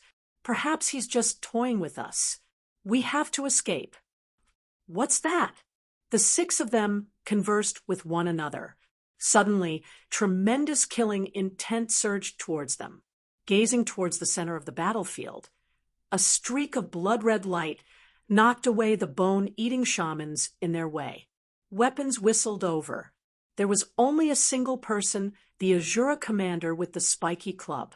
The Azura commander was currently engaged in a massacre in the sea of people, but he also found it boring. A one-sided slaughter like this brought him extremely limited benefits. Suddenly, he sensed 6 powerful auras descend, and he could not help but laugh aloud, charging over. "Be careful. He seems to be an Azura. There's no grievance between us. I'll go talk to him. Maybe he's Also that man's lackey, specially coming to kill us. If we can't get through to him, Humph, do you think the 6 of us are afraid of him? Anyone who doesn't contribute at this time can just wait to die. Are you an Azura? Why don't we sit down and have a talk? Don't become someone's tool. The hunchbacked old man stepped forward. His eyes were shining brightly, and his voice was sometimes high and sometimes low. There were countless ups and downs in every sentence, making people feel extremely uncomfortable. He quietly cast a witchcraft that affected one's mind. If he wanted to establish his identity as a leader, his chances of survival would increase. The Azura general's speed increased by another 30%. In the blink of an eye, he arrived and smashed his mace down with a sinister smile. Overwhelming strength, even a mountain peak would be smashed to pieces. At the same time, it contained countless transformations, sealing off the hunchbacked old man's retreat. If he had not seen it with his own eyes, Li Qingshan would not have believed that a mace could actually execute such an exquisite move. The hunchbacked old man raised his walking stick in horror, and his body emitted waves of invisible power to resist the mace. The two forces collided violently, and the walking stick was pressed down inch by inch. He shouted, "Come and save me!" The 5 people behind him did not deliberately leave him in the lurch, and they attacked together. The Azura general's eyes were about to pop out of their sockets. With a furious roar, the mace burst forth with a dazzling red light. With a bang, the hunchbacked old man was smashed into a pile of meat paste. Then, he was sent flying by the attack that followed, but a delighted smile appeared on his face. Outside the Azura field, Li Qingshan saw this and could not help but grin. They were trying to influence an Azura commander's mind in the Azura field. Was there something wrong with their heads? In reality, although the shaman priests of many shaman tribes in the Mist Province could use powerful, mysterious, and ancient shaman arts that even cultivators feared, they were all specialized in a single aspect. They were nowhere near as versatile as the techniques of cultivators, and their bodies were even weaker. Once they were suppressed, especially when they faced a super warrior like the Azura commander, their fates would obviously be very miserable. Although the Azura general had taken their combined attack and suffered a few severe wounds on his body, as an Azura general who specialized in close combat, this was not much of an injury at all. In the time it took for him to fly out, he had mostly recovered. As soon as he landed loudly on the ground, he immediately leapt out of the dust and flew into the air, gazing down at the 5 remaining bone-eating shamans. He raised his mace high into the air, and his battle intent and murderousness became even heavier. However, the first reaction of the 5 bone-eating shamans after sending the Azura commander flying was not to pursue him. Instead, they fought over the meat paste on the ground, directly shoving it into their mouths. Their mouths immediately widened to an unbelievable degree, and they swallowed the meat paste without even chewing it. If it were not for the fact that a powerful enemy was right beside them, and they were in a predicament, they would basically throw their lives at each other for the sake of the brain core and the skull. The tiny bit of tacit understanding they had just developed vanished completely when the Azura commander turned around and lunged over. The 5 of them were still on guard. The Azura commander's gaze locked onto the bone-eating shaman priest at the very back. His battle instincts told him to defeat this person first, but the other 4 would definitely stop him. Although the 4 of them were weaker than him in terms of physique and skill in battle, they were not easy to deal with even if they worked together. Just who was the master of this Azura field? Who cares? I'll just kill them all. The only remaining shaman priest also waved his staff and unleashed an invisible power, but he did not fight to the death with the Azura commander. Instead, he turned around and fled, whistling away with nothing to rely on. He actually moved very quickly, because he had been casting shaman arts from afar. He did not even get close to the battle just now, so he was filled with resentment. His body was the weakest here, so he was completely afraid of letting the Azura commander approach him, afraid that he would follow in the footsteps of the old man and be torn apart and eaten. Now that he had fled, none of the remaining four were willing to take the blame. They all had to digest their newfound power, so they all turned around and fled in different directions. What the hell is this group of people? Li Qingshan rubbed his forehead. Originally, he was still worried whether the situation would become unbalanced if it was 6 against 1, but he could not help but admit he was wrong now. This was clearly 1 against 6. Hidden in the space, Yin Qing was taken aback too. Originally, she planned on waiting until both sides were heavily injured before finding an opportunity to assassinate them, but she never thought the second heavenly tribulation bone-eating shamans would scatter in all directions after just a single clash. The Azura commander missed, which angered him instead of delighting. He spat viciously and chose the slowest one to chase after. But clearly, speed was his weakness. Even the slowest bone-eating shaman was slightly faster than him. Carrying a ferocious and heavy mace was obviously not an advantage in a long-distance race. It was not easy to catch one within a radius of a few hundred miles. Chapter 849. Yin Qing hid in space, just about to consider whether she should strike or not. Her target should be the shaman priest who fled first. Someone with a weak body, like that was the best prey for assassins. In the past, assassinating someone like that was basically a piece of cake. Now, she was 30 to 50% confident. She lurked in space, quietly, like a cheetah crouching in the bushes, waiting for an opportunity to appear. The bone-eating shaman priest sensed nothing, flying to the edge of the Azura field in a single breath. Just now, he stopped and began attempting to break through the region. The other bone-eating shamans attempted the same thing, either attacking with shaman arts or using their fists.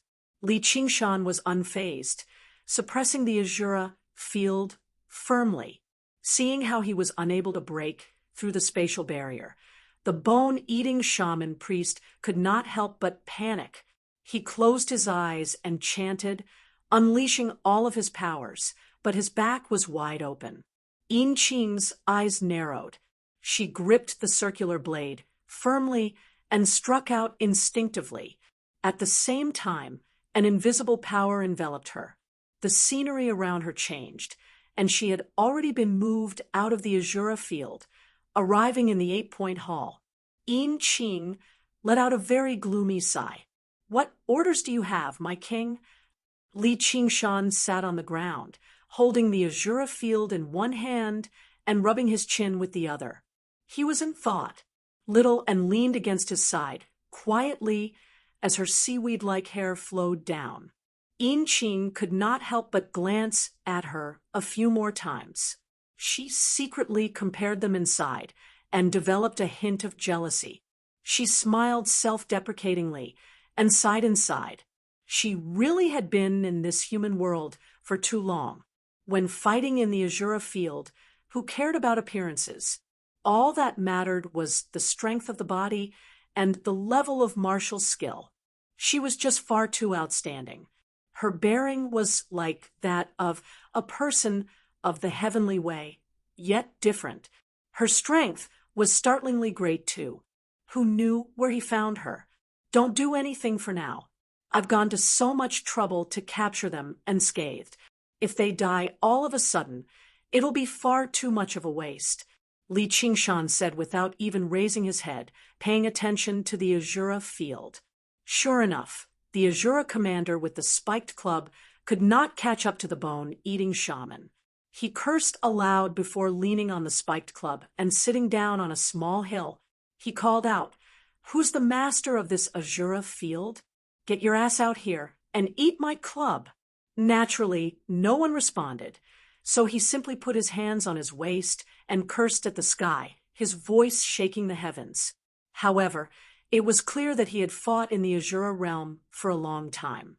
His vocabulary was not very rich, and he kept cursing Should I promise these bone-eating shamans that as long as they kill this Azura commander, I'll spare them so that I can incite their passion for battle? Li Qingshan muttered to himself. Ignore them, Little and suddenly said. Why? The Azura field has become even stronger, while the bone-eating shamans have very weak mental fortitude and cultivation, so they'll be influenced more and more deeply. There's going to be a battle in the end. If we try to seduce or force them, it won't be good. It's better to let nature take its course. Little and said. The Azura field spanned several hundred kilometers. It was not exactly large, but it was not exactly small either. The Azura commander's speed was his weakness, but as long as he remained in the center and walked in any direction, he could reach the boundary in a while. He could threaten these bone-eating shamans at any time. This game of hide and seek could not last for too long. If these bone-eating shamans did not want to die, they had to work together and fend off him. By the time the influence of the Azura field grew deeper and deeper, and they could no longer maintain their rationality, it would be too late. Sure enough, she's the one scheming, Yinqing thought. Then she asked, this will definitely take up a lot of time. I can't stay outside forever. If she stayed in the Azura field, then the club-wielding Azura commander would definitely treat her as an enemy and attack her as well. It would not be particularly dangerous, but it would still be very troublesome, and it would interfere with the battle. Little and said, that's exactly what I want you to stay in there. However, it's not to assassinate them during the chaos, but to maintain the balance. Let them clash a few more times. It might be a little depressing, but you can say it's a way to hone their battle spirit. Sure enough, it's all part of her plan. Yinqing sighed inside. He really was not as pure as he seemed on the surface. As she gazed into his clear, deep eyes, they seemed to be empty, reflecting nothing at all, which made her shiver inside. She could not help but think of the strike she had used to assassinate the myriad poison ancestor on Savage Mountain. It's a good idea, but Yinqing is still recovering, so you better forget about it. Li Qingshan shook his head. No, this is also to help me recover my strength, so I should do my part. Some pressure isn't a bad thing. It's time for me to experience the atmosphere of the battlefield. Please send me back, my king. Yinqing thought of something and said, though I have a request. I hope my king can agree to it. What? Even if I face life-threatening danger, don't lend me a hand, and don't teleport me away if there's nothing important. That's a battlefield. Yinqing said. All right, I promise you. Soon after Yinqing entered the Azura field, the Azura commander discovered her. After all, it was impossible for her to hide in space the entire time. That was far too taxing on her, and coupled with her injuries, it was even more impossible. However, she was extremely fast, and she could teleport away as well. If she fled blindly, there was nothing the Azura commander could do about her. He cursed again out of anger, but he did not let his guard down at all. As an Azura, he understood the dangers of his own kind the most, let alone an assassin. Under the blood-red swirl, the battle continued. The battle continued for another half a day. The ground had already absorbed enough blood, and blood flowed everywhere. Pools of blood formed in the river. Suddenly, a powerful aura emerged from the depths of the swirl, immediately drawing everyone's attention. Li Qingshan beamed with joy. Another one has come. I wonder what weapon it is this time. When he saw the weapon in the Azura commander's hand, he could not help but open his mouth slightly. His expression became extremely strange. A month later, the chaotic battle in the Azura field finally came to an end. With 100,000 bone-eating shamans as sacrifices, the Azura field had become even stronger. Little and had also obtained sufficient resources to cultivate, and not only had Yinqing's strength recovered, but she had even made it to a whole new level. Just when everyone was happy, Li Qingshan let out a long sigh. He wielded an Azura armament in each hand, with a spiked club in his left hand and a spiked club in his right, although the style differed drastically, with one dark and heavy, primitive and brutal, while the other shone with light and exquisite. They were clearly the same weapon, spiked clubs. Fuck. Only 2 Azura commanders have come, and they both use weapons as obscure as spiked clubs. It's not like your brothers by blood. Li Qingshan tossed the 2 spiked clubs onto the ground. The ground trembled and produced 2 great craters. This was not just because of Li Qingshan's strength, but also because the 2 spiked clubs were extremely heavy. Each one weighed over 5,000 kilograms. Little and comforted him. Spiked clubs are great too, and you even have 2 of them. Li Qingshan said furiously, "What's great about them? Only the damn extras in the stronghold use spiked clubs, and you're even carrying 2 of them. That's so lame." Little and tilted her head. Even with how clever she was, she had no idea what kind of exotic beasts these damn extras were. Anyway, they were not particularly powerful. Yin Qing smiled resplendently. Li Qingshan glared at her, and she cleared her throat. "My king, I actually think this suits you better than the sword. With the insight I've honed in the Azura realm, you shouldn't have taken the path of the sword in the first place. Then what should I take? The path of spiked clubs." Li Qingshan swung the spiked clubs in his hands viciously. "Uft. Cough, cough. I've never heard of that before." Yin Qing held back her laughter as she let the 2 vicious spiked clubs swing back and forth in front of her, creating a fierce gale.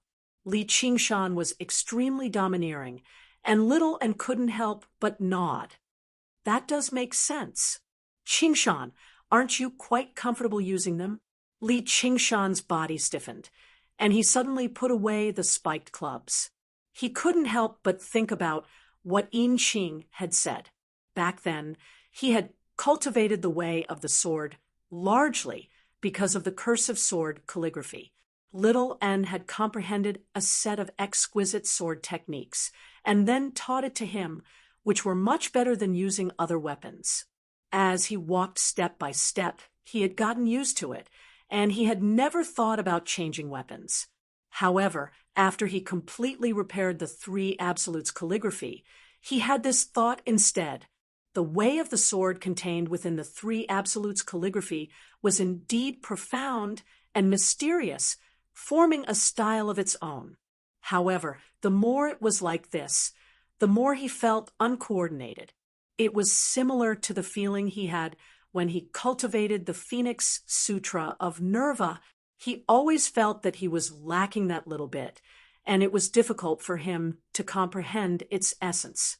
If Li Qingshan's comprehension was poor, then how could a peerless divine ability like the 9 transformations of the demonic and divine be simple? What kind of person was the 5 Absolutes immortal? He was the reincarnation of a celestial being, unparalleled in the world in the 4 arts, chess, and calligraphy. He had fused the way of the sword into calligraphy and painting, and was unparalleled in his generation. What kind of person was Li Qingshan? He had started out in the wilderness of a mountain village, and had slaughtered his way to where he was now. His mind was filled with the 3 vulgar thoughts of fighting powerful enemies, drinking good wine, and sleeping with beautiful women. He was lustful, but he could forget about being romantic. To put it bluntly, in essence, they were 2 completely opposite people. As a result, he couldn't see any sword techniques from the cursive sword calligraphy back then, and he couldn't comprehend the way of the sword with the 3 Absolutes calligraphy now. Perhaps he had truly chosen the wrong weapon. He had to cultivate the Phoenix Sutra of Nerva, but his weapon didn't necessarily have to be a sword. As a result, he asked Yin Qing, "What weapon do you think I should use?" Yin Qing said, "I can't say for sure. You'll have to experience it yourself. I only chose this circular blade after trying many weapons. The various experiments I've tried before have actually been very beneficial. Then, let's try this spiked mace first. Li Qingshan muttered to himself before raising the spiked mace in his hand. He found it much more pleasing to the eye. The second spiked mace descended into the Azura field, and the first opponent it found was the first spiked mace. The two Azura commanders wielded the same weapon, and after a round of clanging and clanging sounds, they fought many more times afterwards. Li Qingshan thought about it for a moment, and he could clearly recall every detail of every battle. Although the spiked mace path was clumsy and ingenious, with all sorts of ingenuity, it was much simpler and more direct than the way of the sword. With a foundation in the way of the sword, learning it was also very easy. In short, all he had to do was smash the enemy. There was no need to use the light-splitting technique or condense qi into threads. However, compared to the spiked mace, Li Qingshan actually missed another weapon more.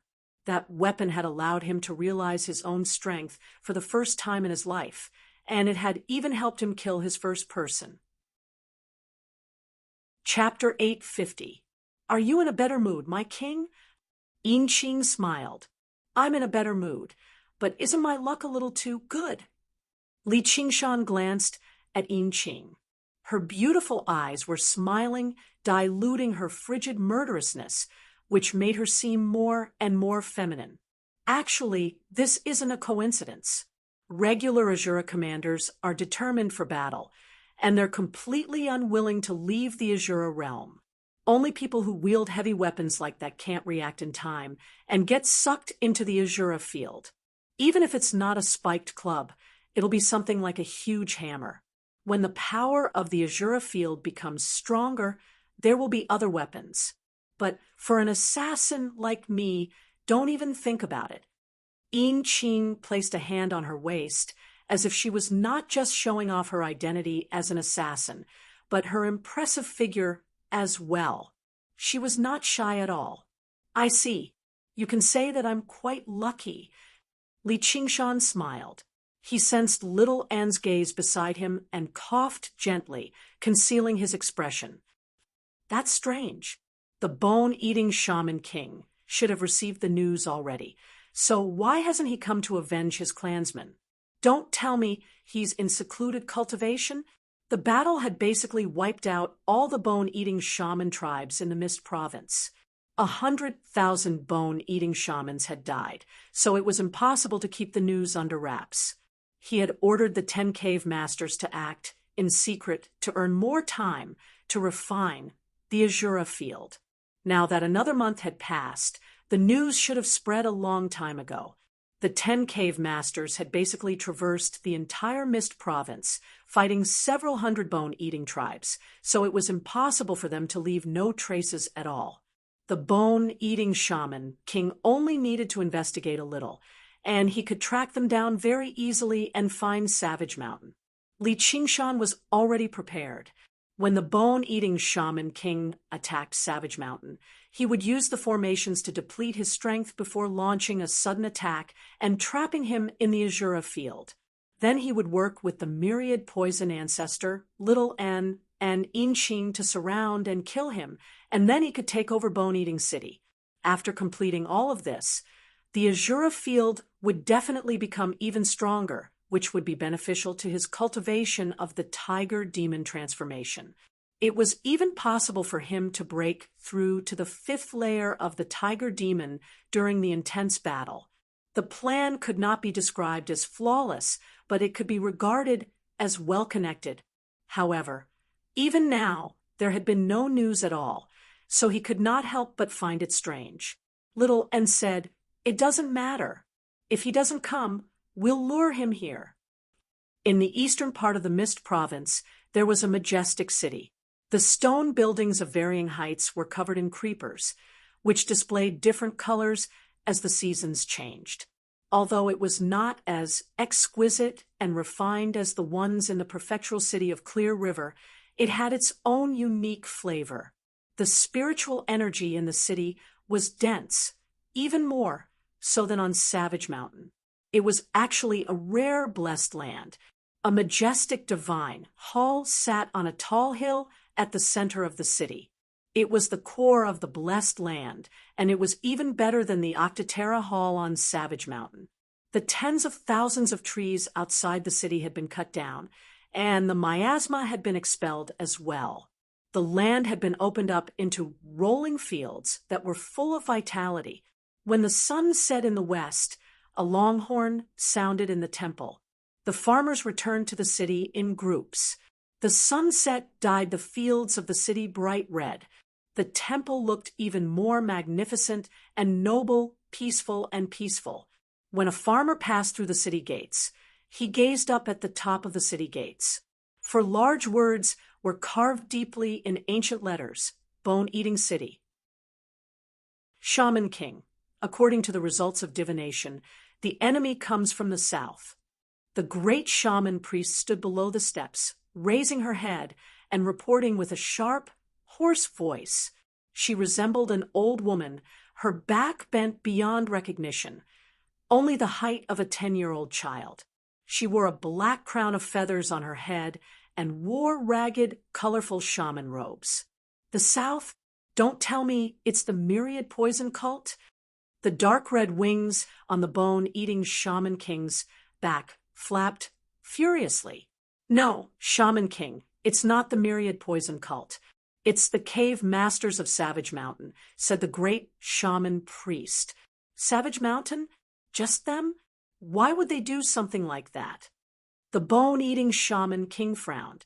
Only then did he remember what kind of place that was. Savage Mountain was only a second-rate organization in the Mist Province, a motley crew. If they had only destroyed a few bone-eating tribes, then it would be nothing. He actually did not care too much about the fate of the bone-eating tribes outside. However, an extermination operation like that was completely different. They were clearly going to become mortal enemies. So where did they find the courage to do so? So be it if it was just weaker tribes, but the stronger tribes all had second, heavenly tribulation bone-eating chieftains or shaman priests. They possessed a geographical advantage. So how could they fall so easily? Savage Mountain is no longer the Savage Mountain of the past. Now, it's occupied by a White Hawk commander called Li Qingshan. He used the Blood Oath Scroll to control 10 demonic cultivators and 10 cave masters. He calls himself the King of Savages and contends against the myriad poison cult, said the great shaman priest. The King of Savages? He's undergone the third heavenly tribulation. So how can he be a White Hawk commander? Bone-Eating City was several tens of thousand kilometers away from the south. The bone-eating Shaman King had always been cultivating in the city, so he knew very little about Li Qingshan. No, he's only at the second heavenly tribulation, but he's very powerful. Even the myriad poison cult suffered a great loss against him. Most of their disciples died, and even the myriad poison ancestor couldn't do anything to him. As for why he did that, I have no idea. A sliver of worry appeared in the great shaman priest's eyes. Savage Mountain? Very good. Li Qingshan? Very good. I'll make them pay the price. I'll make them noobs in the city for the rest of their lives. I'll cut off a piece of their flesh every day and eat it. It'll definitely help my cultivation reach a new level. The bone-eating Shaman King's mouth was filled with sharp fangs. He unfurled his wings and kicked up a fierce gust of wind. He was about to fly thousands of kilometers away and capture Li Qingshan and the others so that he could drink with him. This was not recklessness. Instead, it originated from the Shaman King's confidence. As long as he understood the enemy's location, without an opponent on the same level, whatever geniuses, whatever arcane treasures, were all useless. However, unbeknownst to him, the myriad poison ancestor was going to attack Savage Mountain with the same confidence. Shaman King, please wait. Li Qingshan's master is the Chan Monastery of Devanaga of the Green Province. His master is a monk king, and there's a woman with him too. She's also a disciple of the Chan monastery of Devanaga. Humph, the Chan monastery of Devanaga. Are they bold enough to come to the Mist province? Even the myriad poison ancestor isn't afraid. So why would I be? The three great sects of the Green province possessed tremendous strength, and the bone-eating shaman king had heard of their name a long time ago.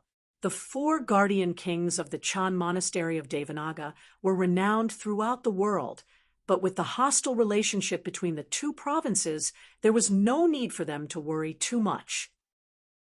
The myriad poison ancestor thought the same too. The great shaman priest was not bold enough to say that the myriad poison ancestor had suffered so much, yet he still failed to take down Savage Mountain. Before we go to battle, we should offer sacrifices to great god Cheongchi and Divine. With that, the bone-eating shaman king's fury subsided a lot. He found the great shaman priest's words to be reasonable. This entire matter was filled with oddities, let alone everything else. Just grasping the location of every single bone-eating tribe was unbelievable.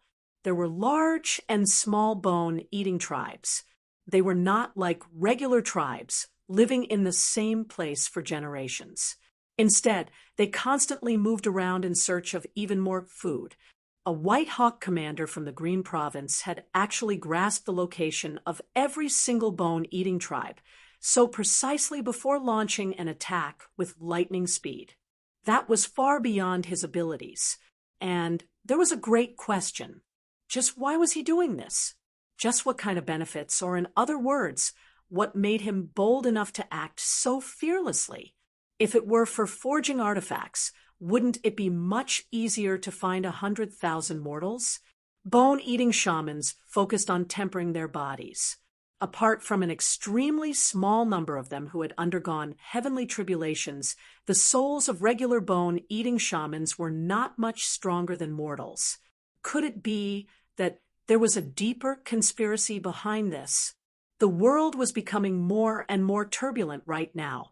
At a time like this, why did two genius disciples of the Chan monastery of Devanaga come to the south despite the tremendous risk, instead of cultivating in the Green province obediently? Now that he calmed down and thought about it like that, it really was full of mysteries. He could not afford to be careless. All right, up to you then. I will definitely get revenge for this, said the bone-eating shaman king. He was not acting on impulse, but a king had his dignity as a king. They have no idea they're doing evil at all. Their very existence blasphemes the gods and Buddhas, and once they successfully invade, they'll twist the laws of this world and turn everyone into demons. In other words, my demon suppression statuary might be able to restrain the bone-eating shaman king. If I had known earlier, I would have tested it. Li Qingshan said with some pity. When he swept through the bone-eating tribes, he had directly used his abilities to crush them. He had never thought about using the demon suppression statuary. It will restrain them, but they're a major realm of cultivation apart. The demons are probably much stronger, said Little, and fair enough. The myriad poison ancestor can be regarded as a standard great demonic cultivator. His demonic nature is terrifyingly powerful, but I didn't feel like it could restrain him much back then. At the end of the day, it all comes down to who has a higher cultivation and a bigger fist.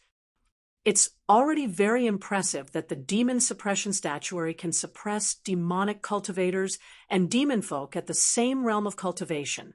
I've investigated the demon folk who created the demon suppression statuary in the Chan monastery of Devanaga. Although a lot of the information is obscure and unclear, and many things have been erased and smeared, according to my speculation, if he hadn't suddenly switched sides during the last demon plague and used the demon suppression statuary to purge the demons, the Chan monastery of Devanaga would have been destroyed already. That's powerful. Li Qingshan was surprised before smiling. In other words, he can be regarded as a demonic traitor. Little and took the brain core from Li Qingshan's hand and stood up. The qi-consuming formation of 9 breaths is almost complete. Prepare to begin. Come. Li Qingshan leapt to his feet as a thought flashed through his head. He wondered how the myriad poison ancestor was doing in Bone-Eating City. The sun set in the west, and night rose up. The sky was filled with stars. The bone-eating shaman king gazed at the distant horizon and suddenly saw a green star whistle over with a long tail. His expression could not help but change, and he gripped the black scepter firmly. "Shaman King, how have you been?" In the blink of an eye, the green light arrived above Bone-Eating City, turning into the myriad poison ancestor and gazing down. "Fellow myriad poison, you sure have changed quite a bit. Perhaps I should call you the myriad poison ghost king in the future." There were only so many great cultivators in the Mist Province. Over the lengthy period of time, basically all of them had met before. However, they normally cultivated separately, so they rarely came into contact with one another. The myriad poison ancestor's sudden visit surprised the bone-eating shaman king slightly. Afterwards, he saw that the myriad poison ancestor had already become a ghost cultivator, which made him even more surprised. Very few great cultivators would willingly give up on their bodies. Looking at his age, it was not like he had reached the end of his lifespan. So why would he make a choice like that? Was it because he refined and used poison all year round, which had reduced his lifespan? As for the possibility that someone had destroyed the myriad poison ancestor's body, it only flashed through his head. It's just a title. You can call me whatever you want. However, even if I've become a ghost cultivator, I'm not weaker than anyone. The myriad poison ancestor gave off his aura without hiding it at all. For a moment, chilly winds whistled, and poisonous flames rose up, dyeing the sky a miserable green. When demonic cultivators communicated with one another, displaying their strength was the most important step. Only when they were strong enough could they communicate as equals.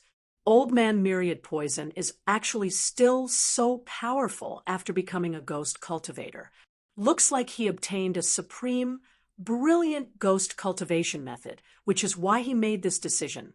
He can't be underestimated, the bone-eating shaman king thought, and raised his hand. "You never come without a reason. Please come down and have a look, fellow. I've never been here before. I didn't think your bone-eating shaman city would actually be so grand." The myriad poison ancestor's sleeves fluttered, and he landed beside the bone-eating shaman king. He glanced at the Cheongchi totem deeply first before glancing back at the entire city. The bone-eating shaman king originally wanted to praise the myriad poison ancestor's myriad poison cult, but he remembered the great shaman priest's message. Many of the disciples of the myriad poison cult seemed to have been slaughtered by that Li Qingshan. If he said that, he would probably provoke the myriad poison ancestor. He was known for his narrow-mindedness and viciousness, so he changed the topic. "You're too kind, fellow. However, I have no other choice. If it weren't for food, who would be willing to raise so many humans? I'm more envious of you, fellow. You can cultivate just by breathing in the spiritual qi of the world. You're all alone, without so many worries." The myriad poison ancestor's face sank. The bone-eating shaman king thought, "Don't tell me I've still offended him? He thinks I'm mocking him because all of his disciples and clansmen have been killed. He sure is difficult to please. Whatever, do you think I'm afraid of you?" He directly asked, "Fellow, why have you come all the way here?" Chapter 852. Oh, what bad news is it? The bone-eating shaman king remained calm as his eyes drooped slightly. "Sir, have you heard of the name Li Qingshan before?" The myriad poison ancestor stood with his hands behind his back, not looking at the bone-eating shaman king. Instead, he overlooked the city and the fields outside the city. At this time, the sun had already set and the crescent moon had risen, shining on the two of them, drawing out two long shadows. So what if I've heard of it? So what if I haven't? A cold light flashed through the bone-eating Shaman King's eyes. His anger had yet to subside. The myriad poison ancestor saw through it with a single glance. Looks like you already know, so there's no need for me to waste any more time. I'll just ask you one thing. You want revenge? So what if I do? So what if I don't?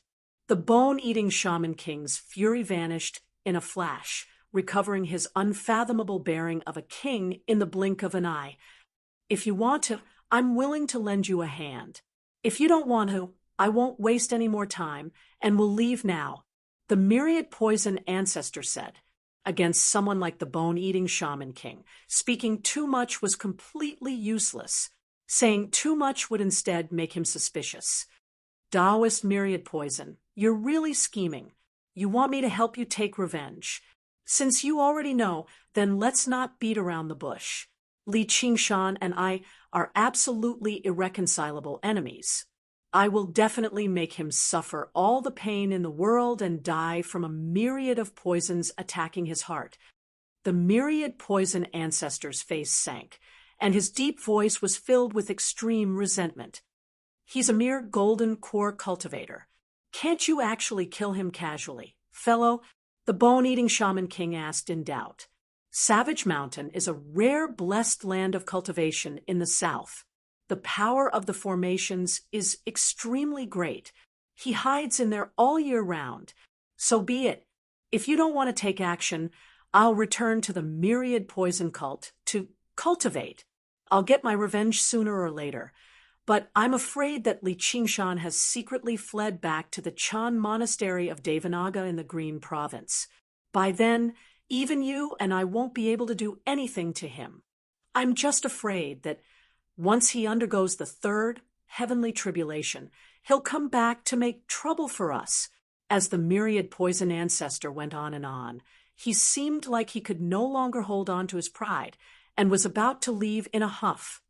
Fellow Taoist, please wait. The bone-eating Shaman King stopped the myriad poison ancestor and said sincerely, I have to kill that bald ass too.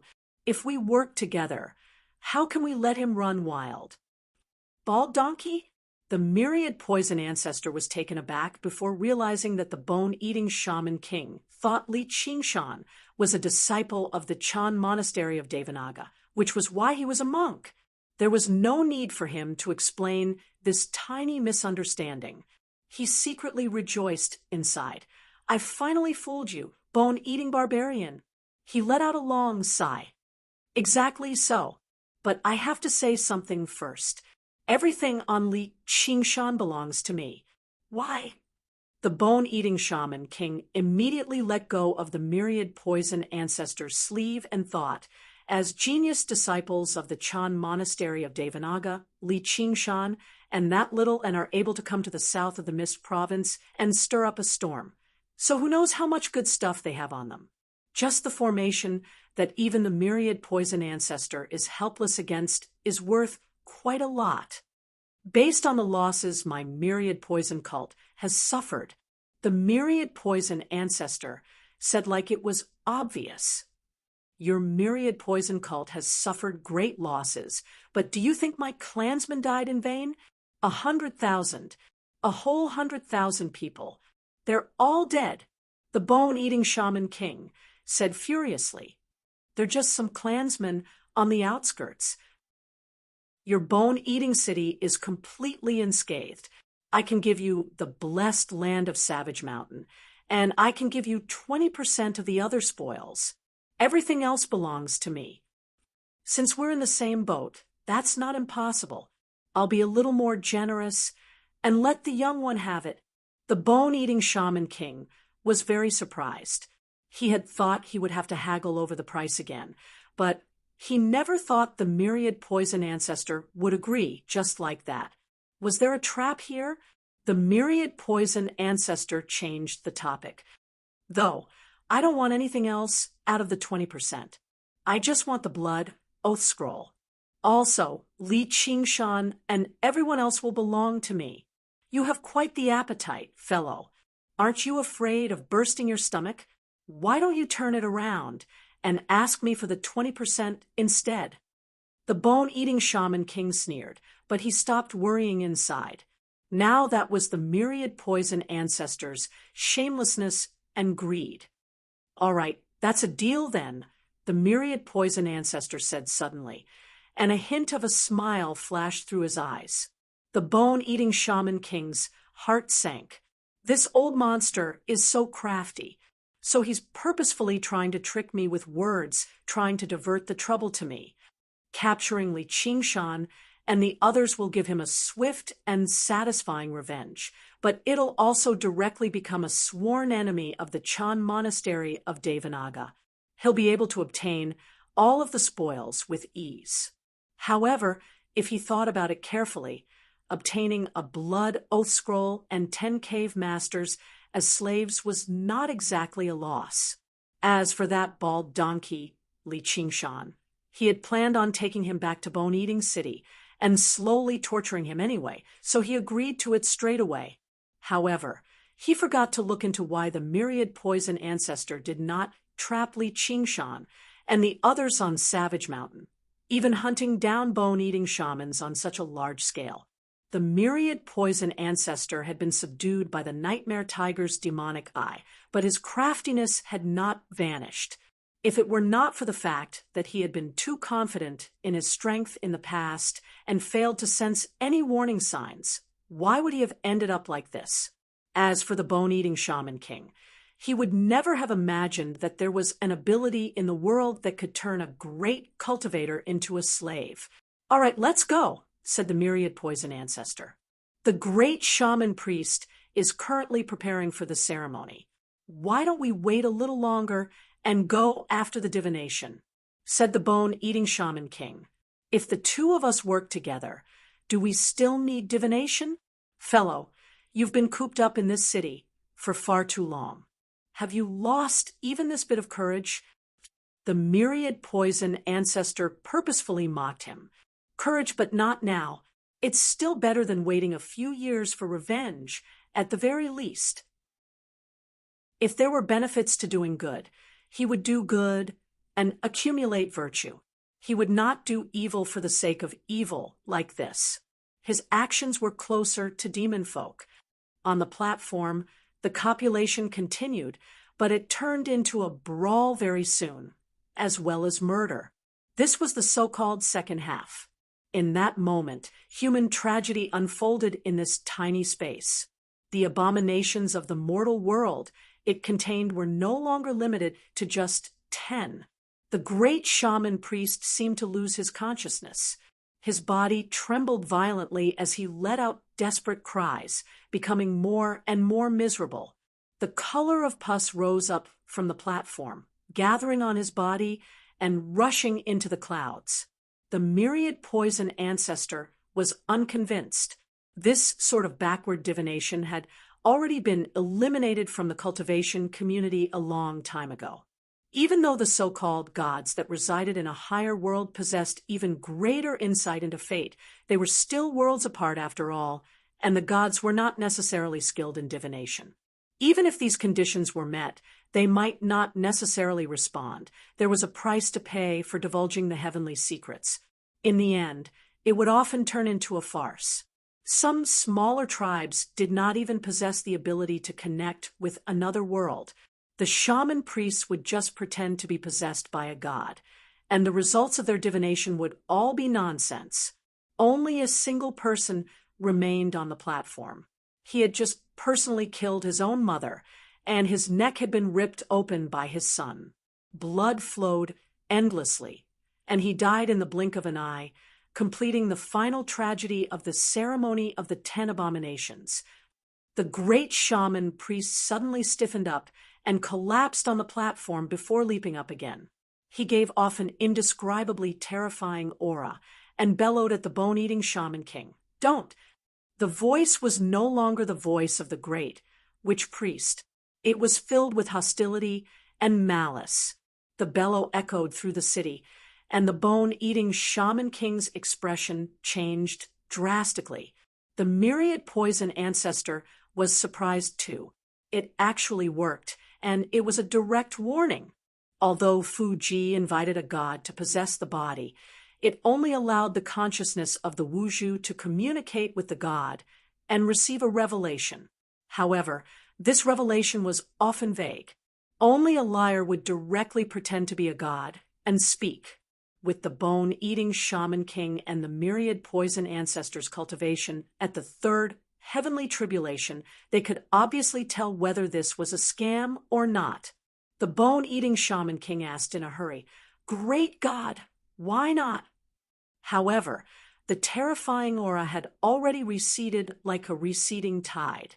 The great witch priest's body swayed, and like a puppet whose strings had been cut, he fell onto the stage and turned into a pool of blood. Her brain core exploded loudly, and an invisible, violent power swept out in all directions. The tower immediately collapsed, and even the bone-eating shamans nearby were sucked in, dying on the spot. Inviting a god to possess the body came with a price, which proved the veracity of the warning once again. Myriad poison, just how many things are you still hiding from me? If you don't get it straight today, don't even think about leaving bone-eating city alive. The bone-eating Shaman King turned around and looked at the myriad poison ancestor. His entire face began to twist and turn green, his eyes sunken deeply, and his sharp teeth protruded. Great God Cheongchi was willing to pay such a price to warn him. So clearly, the matter definitely was not as simple as it seemed. A roar rang out from behind, vaguely resembling that voice. A huge, vicious Cheongchi walked down from the totem. Its bloodshot eyes stared at the myriad poison ancestor maliciously, ready to lunge over and kill him at any time. The myriad poison ancestor secretly cursed his bad luck. If it were only the great witch priest who had received a revelation and issued a warning, he could still provoke the bone-eating Shaman King with words, but a god had directly issued a warning now, and the great witch priest had even died on the spot. As long as the bone-eating Shaman King's head was fine, he would never go to the savages with him again. Ignoring the threats from the bone-eating Shaman King and the Cheongchi totem, he said emotionlessly, "This battle will be a little dangerous, or why would I drag you along with me? You're trying to drag me down with you." The bone-eating Shaman King's black hair stood on end, piercing his robes like thorns and covering his entire body. He no longer seemed human anymore. Now that Cheongchi had pointed it out, he immediately sensed the life-threatening danger hidden within. Many of the aspects that he did not understand also became clear. It was no wonder that the myriad poison ancestor had yet to settle his grievance with such a great grievance. As long as he cast aside his pride and made a promise, finding 2 or 3 helpers would have been a piece of cake.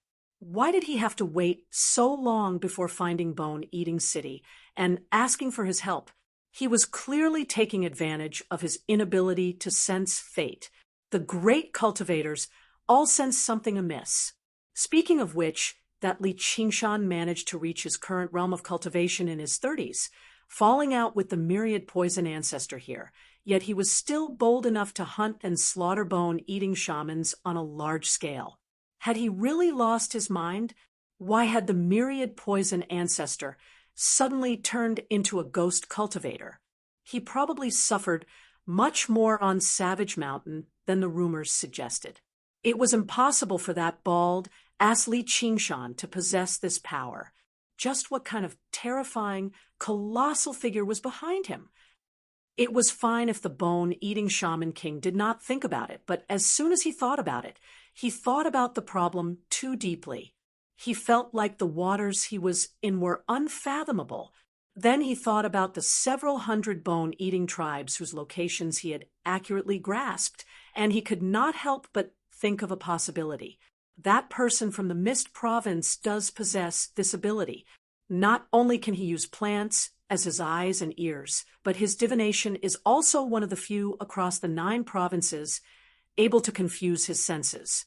However, he would normally kill someone like that casually. Has he discovered my plan? Thinking up to there, the bone-eating shaman king could not help but gasp.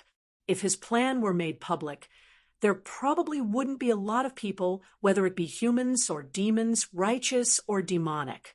The Banyan Tree King, who devoted himself to maintaining the balance of the Mist Province, would have to kill him, no matter how peaceful and magnanimous he was. It was even more impossible for the King of Southern U to allow his own backyard to catch fire.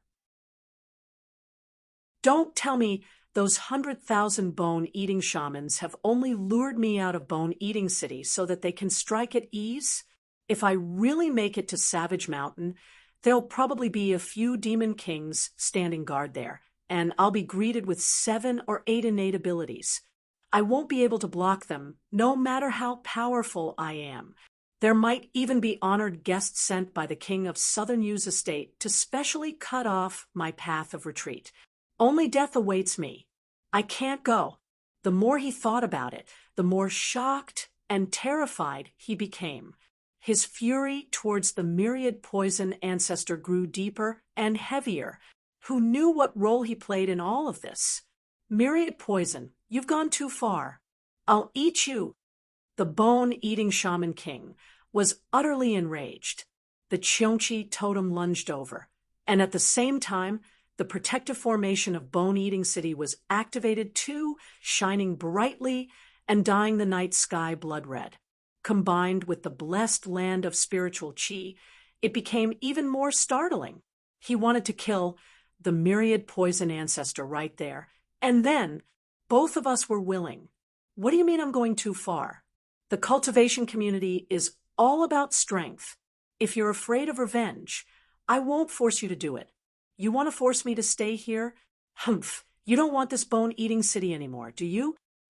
The myriad poison ancestor's green robes ruffled as he said, fearlessly.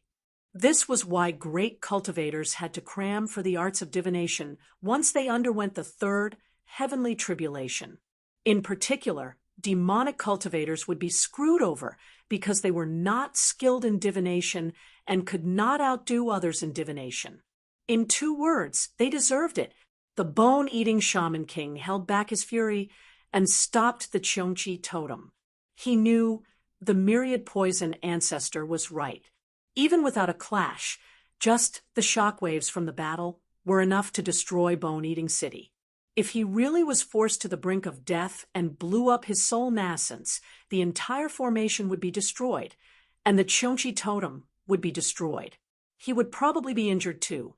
This was the price he had to pay for killing a great cultivator. If that really happened, he would be the only bone-eating shaman king left in the world, and he would no longer have anywhere to hide. It was very likely that the bone-eating shamans would be completely wiped out. As a result, he calmed down and ordered Cheonchi to return to the totem wall. He stopped the formation and said to the myriad poison ancestor, "You can piss off." The myriad poison ancestor said nothing more, immediately turning into a streak of green light and fleeing. He was extremely afraid of death, too. If the bone-eating shaman king threw caution to the wind, he really could make him stay here. The bone-eating shaman king thought to himself, as long as I remain in this bone-eating city, no matter who attacks, they'll have to pay quite the price. If I'm really forced into a corner, I can even drag 1 or 2 down with me. Which 3rd heavenly tribulation cultivator is so fearless of their lives? Right now, I'll just deal with the situation by remaining the same. Humph, I'll definitely get my revenge for this. Li Qingshan sat in the chi-taking formation of 9 breaths cast down by the crystal skull, gulping in the aura it contained as he practiced both the human and demon cultivation methods at the same time. He wandered through his soul, returning the malice to the tiger demon, while the malice was absorbed into the demon heart. Then, he used the demon suppression statuary to suppress and convert it. the improvement to the demon suppression statuary was actually much greater than the tiger demon's improvement, which was quite a pleasant surprise. Just as he rejoiced, the great ceremony of the 10 abominations, several tens of thousand kilometers away, reached its climax. Suddenly, an extremely vicious thought directly descended upon his sea of consciousness, issuing a warning through the great shaman priest's mouth. It suddenly rang out, but it was filled with surprise. Are you good or evil? Chapter 853. Li Qingshan just happened to be cultivating happily. When he suddenly heard this question, he retorted almost instinctively. For a moment, he was rather confused over where the voice came from. All he felt was a powerful consciousness that surpassed anything he had ever experienced settled down in his sea of consciousness, radiating with surging mental power. He used the spirit turtle's method of sea suppression in a hurry to steady his mind. He found it to be rather familiar. These crystal skulls were the remnants of powerful bone-eating shamans. They possessed heavy malice and malice, serving as the core force that powered the Qiongqi totem. They had all been buried behind the totem wall for thousands of years, receiving the worship of the bone-eating shamans. They worshipped both their gods and their ancestors, so there had always been a profound connection between the two. Meanwhile, Li Qingshan gathered several hundred crystal skulls from the bone-eating tribe together in a single stroke, setting up a formation. Although he did not use any ceremony to communicate with Qiongqi, he still shone like a star in the darkness. If this were any other day, then so be it. With the two worlds separated, and the azure field that formed its own domain, Qiongqi would not be able to see this star no matter how bright it shone. However, the bone-eating tribe just happened to be holding the ceremony of the 10 abominations, which drew Qiongqi's consciousness over from the other world, and the target of the divination was Savage Mountain. As a result, Qiongqi immediately cast his gaze over there, before discovering something that left him extremely surprised. Just like how the Xieji divine beast could distinguish between right and wrong, Qiongqi also possessed the ability to distinguish between good and evil. His objective was to punish the good and promote the evil, to eat the good and give benefits to the evil. In Li Qingshan's consciousness, the demonic nature of the ox demon and tiger demon was so powerful that it left even Qiongqi surprised. The word poor in Qiongqi had always implied stubbornness, but the ox demon was even more stubborn, to the point where even the gods and Buddhas struggled to change its mind, while the tiger demon wanted to slaughter and destroy everything in a frenzy. This had already surpassed regular evil, abandoning all restraints of morality. It was a great, unrepentant evil that went straight to the heart. Compared to it, the so-called ceremony of the 10 abominations was nothing more than child's play. From the most primitive tribes to the noblest royalty, cannibalism and killing each other was a common sight. The former was done for the sake of survival, which was even more reprehensible.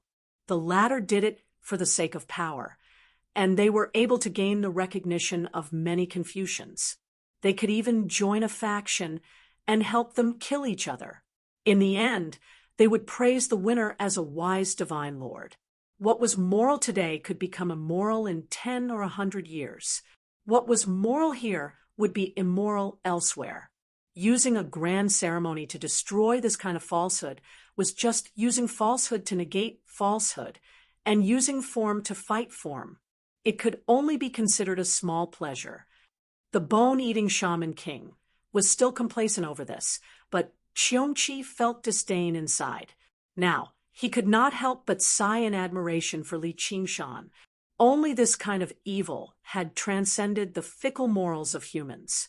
It was the fundamental evil that all living beings possessed, possessing a fearless courage and a life force that could set a prairie ablaze, persevering in the pursuit of absolute freedom despite the various obstacles, erupting with a fury that could destroy everything It filled Qiongqi with great joy and joy. He never thought he would actually come across an existence like this in this world. If that was all there was to it, Qiongqi was prepared to give Li Qingshan some benefits in the spirit of punishing good and promoting evil. He was even prepared to let him replace the bone-eating tribe as the spokesperson of this world. But soon afterwards, Qiongqi saw the other side that he loathed the most, the divinity of the spirit turtle and phoenix. The spirit turtle was skilled in avoiding disasters and pursuing the path of longevity, bestowing a hint of rationality to the ox demon's persistence. The tiger demon would not go completely berserk and do whatever he wanted. The phoenix was a divine bird that symbolized peace in the world. Its proud and noble heart had always been an invisible restraint.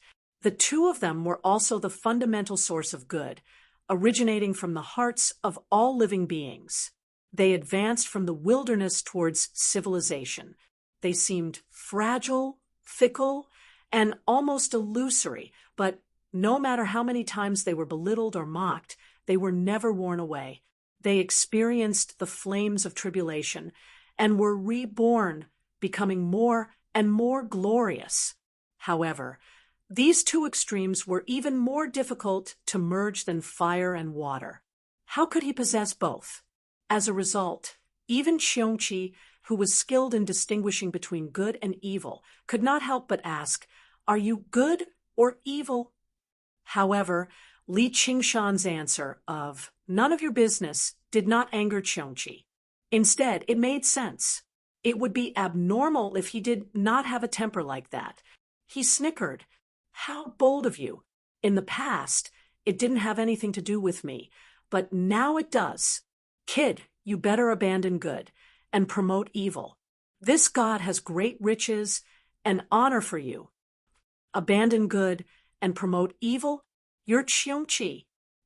Your original body isn't even in this world, so how are you going to give me great riches and honor?" Li Qingshan confirmed his guess. Although he had no idea why he had summoned Qiongqi, he did not panic. According to the way Qiongqi had invaded his sea of consciousness, he was not in this world at all. When he decided to use the bone-eating shamans to refine the Azura field, he had done some research, just in case he ended up kicking a metal plate. In the ancient times, there had once been many divine and exotic beasts in the 9 provinces, but by now they had either ascended or died. As the ancestor god that the bone-eating tribe worshipped, Qiongqi had left this world a long time ago, and it was impossible for his original body to return. The restraints of the laws of the world could not be broken through so easily. With just a thought, the threat it posed was very limited. "I said I can give it to you, so I can give it to you. With your cultivation, raising your cultivation by a major realm of cultivation is nothing difficult. All you need to do is let go of your good thoughts.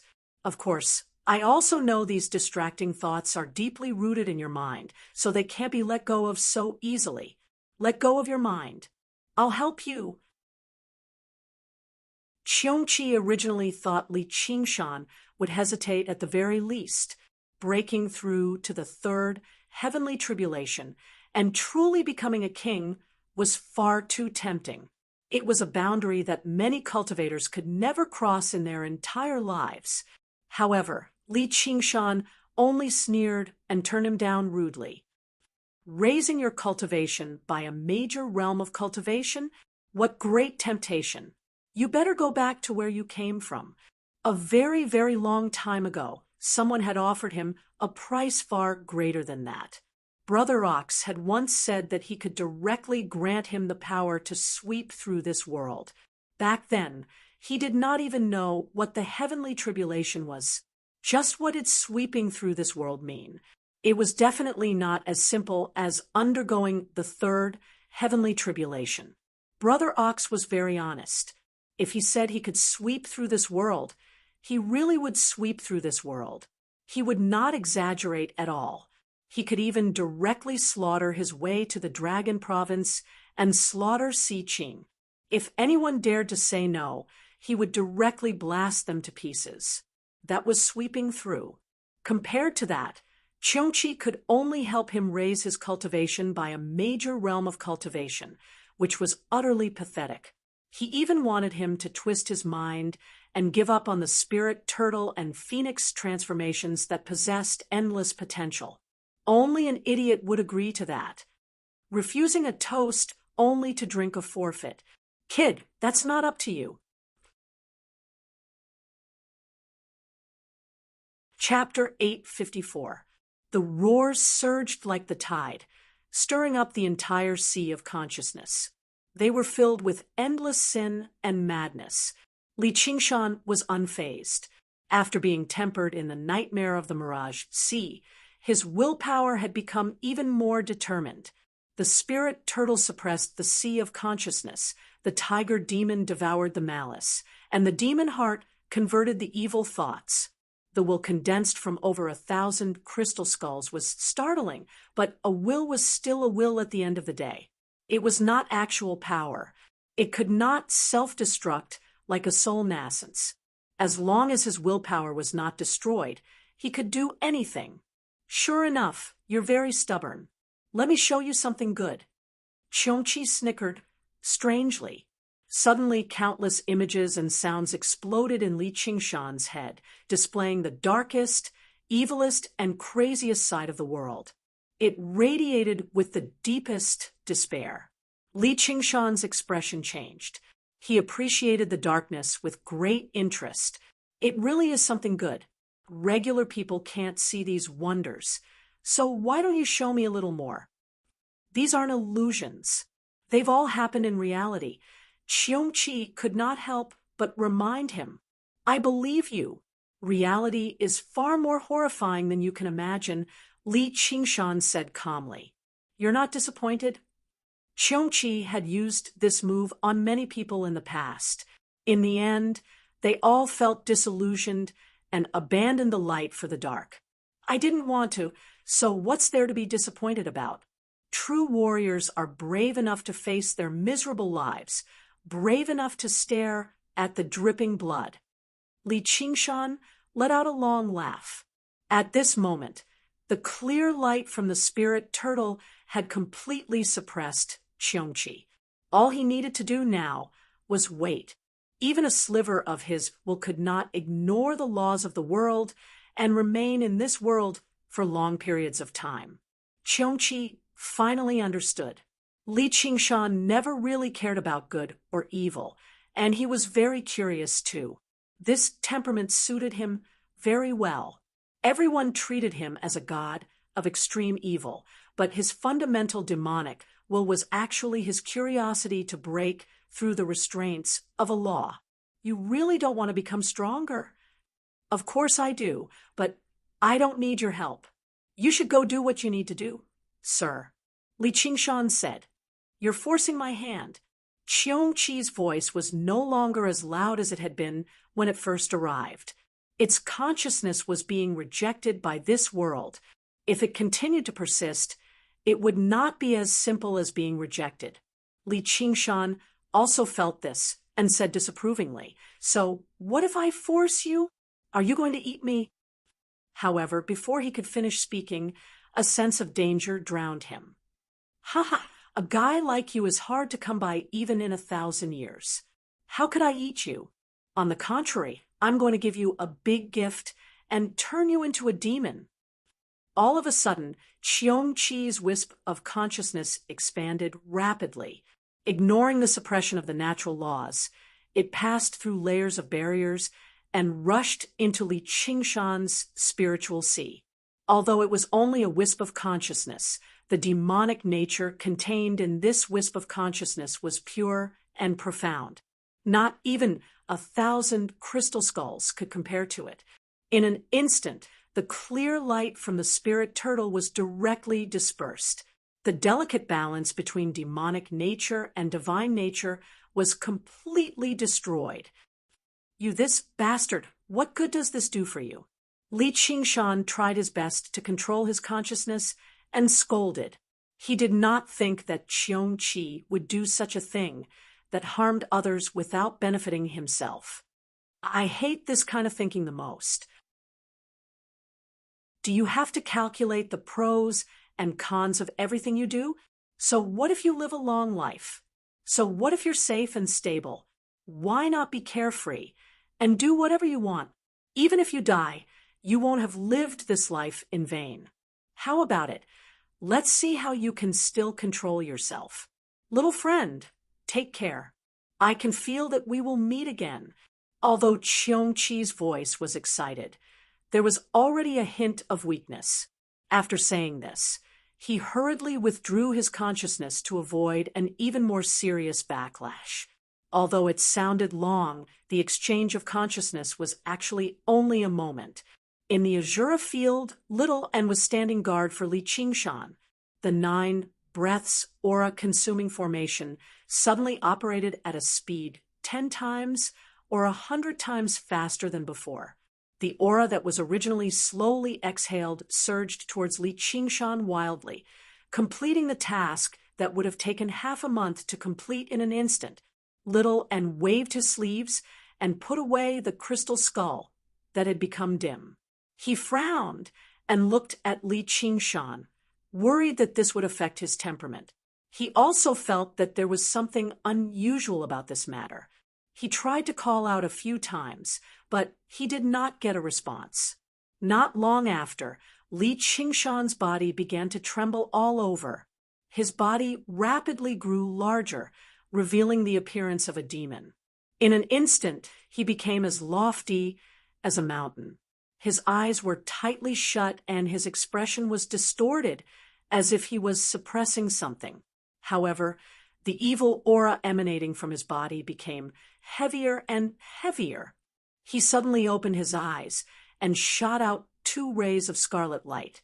Li Qingshan lowered his head and looked down at Little, and he squeezed out 2 words from between his teeth. "Get out!" Before he finished speaking, there was a loud boom. An iron fist smashed into where Little and was standing. Soil and stone flew everywhere. The earth cracked, and a huge crater was blasted open. Li Qingshan withdrew his fist. The crater was empty. With his last bit of willpower, he moved Little and out. However, before he could even heave a sigh of relief, he immediately fell into complete madness. His figure became taller and more muscular. The phoenix wings on his back disappeared. His horns were like hooks, becoming sharper and sharper. His scarlet hair was like fire, becoming fiercer and fiercer. He took a step forward, and the earth shook. He let out a furious roar, and the wind howled. He spread his arms, and his killing intent soared into the sky. The blood-colored whirlpool, which had already reached the critical point, began to spin again. An extremely muscular Azura commander descended from the sky. The weapon in his hand was no longer a mace. However, as Yinqing had expected, it was a double-edged mountain axe. He was cursing his bad luck in his heart. Just as he was about to fight, he sensed an extremely familiar aura. Azura King? However, before he could see this Azura field, a shadow whizzed over and enveloped him. Li Qingshan grabbed the Azura commander and squeezed hard. Blood splattered, and even the indestructible Azura divine weapon was crushed into scrap metal. He tossed it into his mouth, chewed, and swallowed. Yinqing stood on the snowy mountain and watched this scene from afar. She was greatly astonished. Li Qingshan turned his head, and a pair of scarlet eyes stared over. A great terror shook Yinqing's mind. Her entire body stiffened, and she could not move. Nightmare tiger eyes.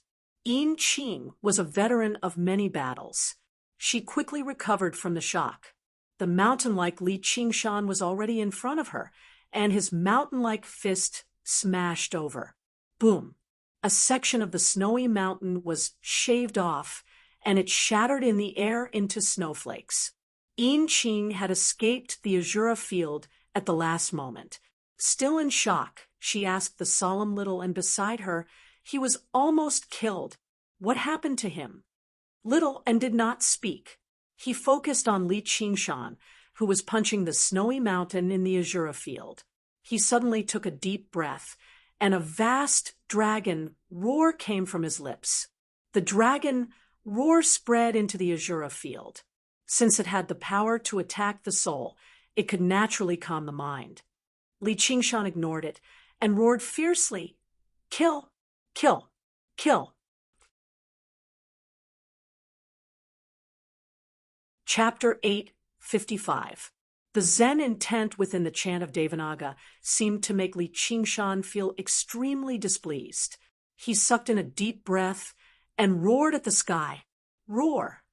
The tiger's roar shook the world, but the vast dragon's roar was endless. Even when the tiger's roar drowned it out, it did not stop. This is Little N's voice.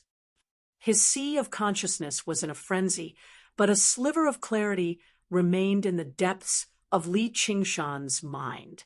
The spirit turtle was no longer able to suppress the demonic nature of the ox demon and tiger demon, so it hid itself deeply, maintaining a tranquil heart. Another Azura commander descended and was smashed to pieces by a single punch. No matter how great its life force was, it could not recover. His demon chi was depleted very quickly, but the strength of the earth continued to support him, allowing him to stubbornly continue fighting against the invisible enemy, against the world, and against himself. No, I can't continue like this. I have to maintain the balance in my mind, or I'll really lose myself. Earlier, I actually wanted to attack even Little, and that's no ordinary kind of madness. However, the demonic nature rampaged like a prairie fire. It could not be contained at all. The evil thoughts grew endlessly, multiplying by 100 or even 1,000 times. Boom, boom, boom. Li Qingshan knelt on the ground and struck the ground madly. The Azura field within several hundred kilometers shook, as if it could no longer contain his rampage.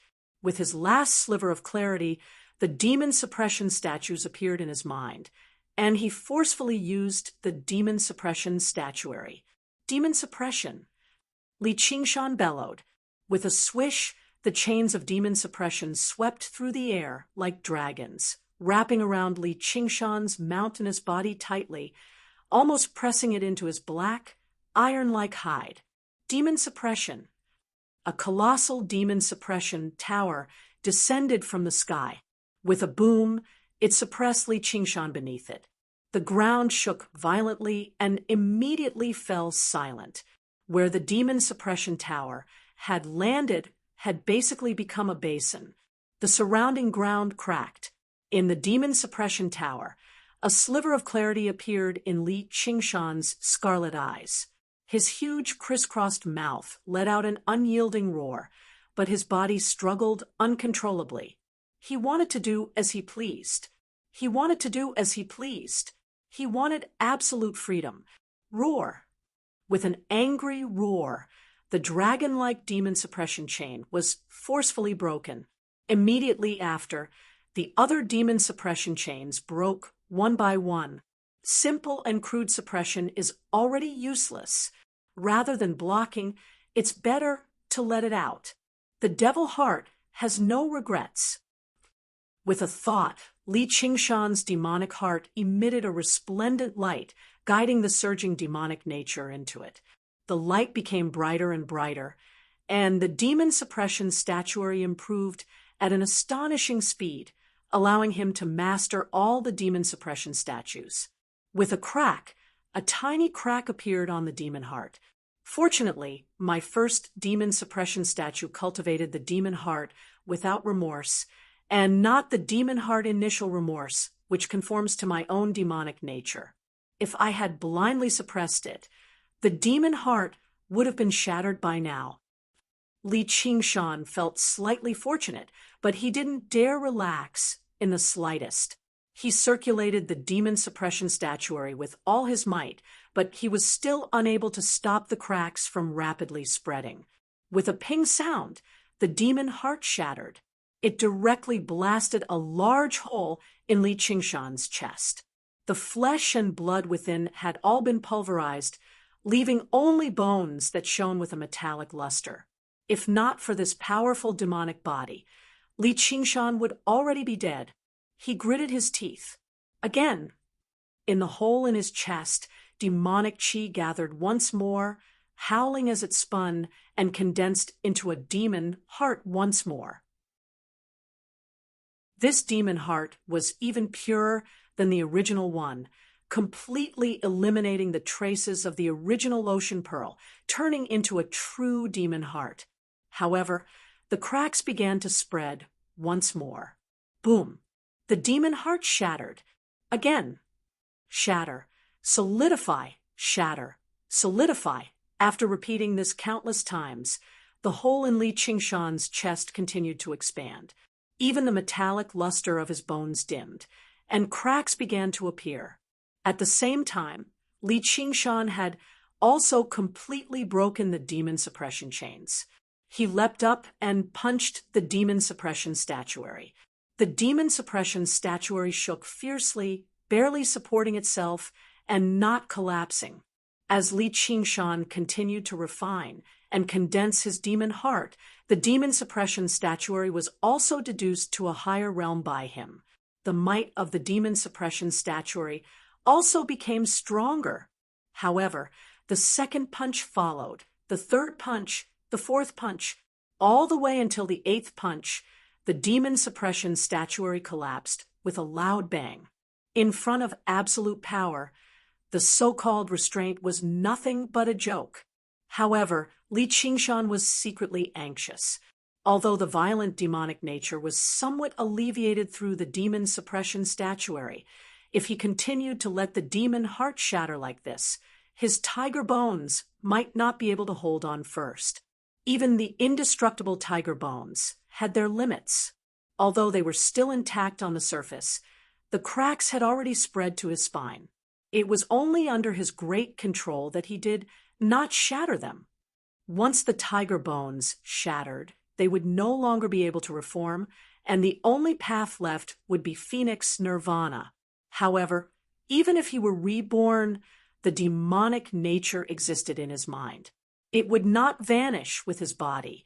Instead, it would become even more deeply rooted.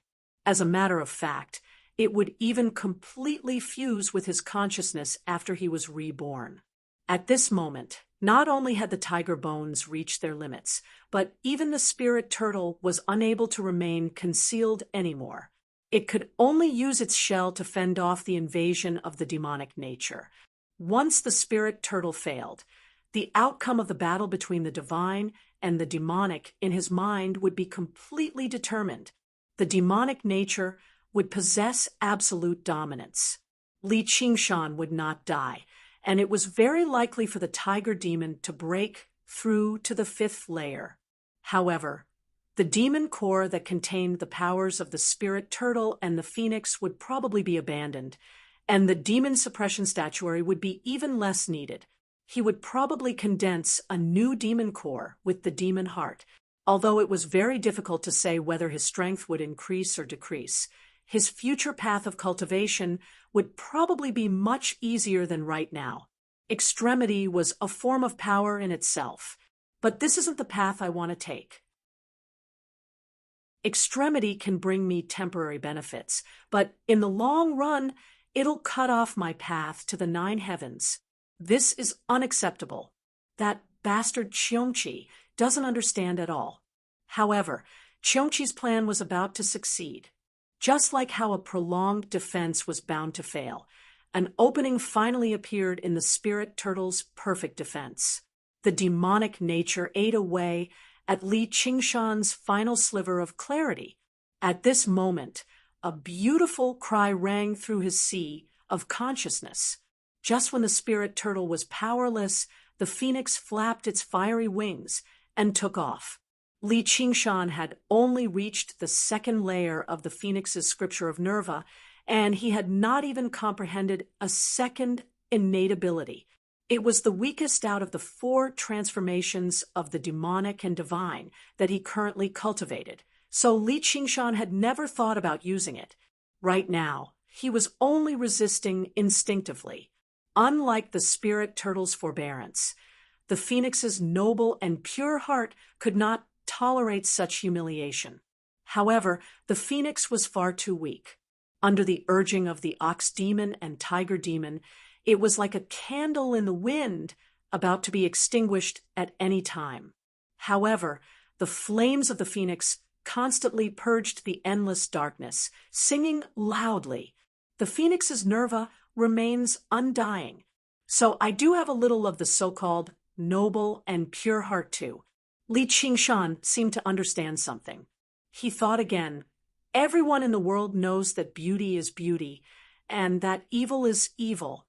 Everyone knows that kindness is goodness, and that evil is evil. Good and evil coexist, and beauty and ugliness go hand in hand. Today, I'm in such a bad situation, but it's instead reflecting the beauty and kindness in my heart. How wondrous! Li Qingshan smiled. Suddenly, the phoenix wings that had vanished unfurled behind him once more. They were so beautiful and glorious. However, this comprehension was not enough to free him from his current dangerous situation. Although he had gained a deeper understanding of the phoenix's scripture of Nerva, it was still only the second layer at the end of the day. The divine nature he possessed was nowhere near as great as the spirit turtle. So how could he contend against the ox demon and tiger demon who had Qiongqi's support? As soon as the flames of the phoenix in his sea of consciousness brightened slightly, they were immediately suppressed. They were about to be extinguished. The phoenix wings on his back fluttered and fell off as well. It was only a moment of glory. With a cracking sound, one of the ribs in the hollow of his chest broke. Like dominoes, it triggered a chain reaction. The sound of bones shattering rang out. Looks like I can only undergo rebirth again. The phoenix has become a little stronger after all. I hope the demonic nature doesn't corrode it too much when I lose consciousness and directly obliterate its divine nature. Then, after rebirth, I can slowly nurse it back to its original state. It's a pity that I've wasted this opportunity. The tiger-demon transformation and the demon suppression statuary should have been even more powerful. With various regrets and worries, Li Qingshan fished out a small bottle from his sumru ring. Inside was the medicine that balanced water and fire refined by Ru Exian. He glanced at it before tossing the bottle into his mouth. He used this time to balance water and fire, adding some insurance to his rebirth this time. The demon core had already used up all of its demon chi, so the reconciliation of the two powers went unexpectedly smoothly. As the medicinal effects spread, azure blue and scarlet red rapidly merged together. On one hand, it was because his comprehension of the phoenix's scripture of Nerva had increased. On the other hand, it was because the spirit turtle had used up all of its strength in the battle against the ox demon and tiger demon, which reduced its rejection of the phoenix's power. After all, they were still on the same side.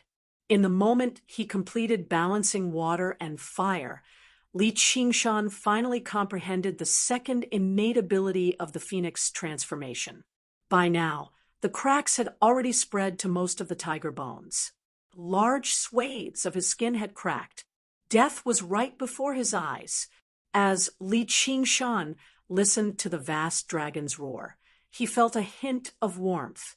He silently comprehended the new ability.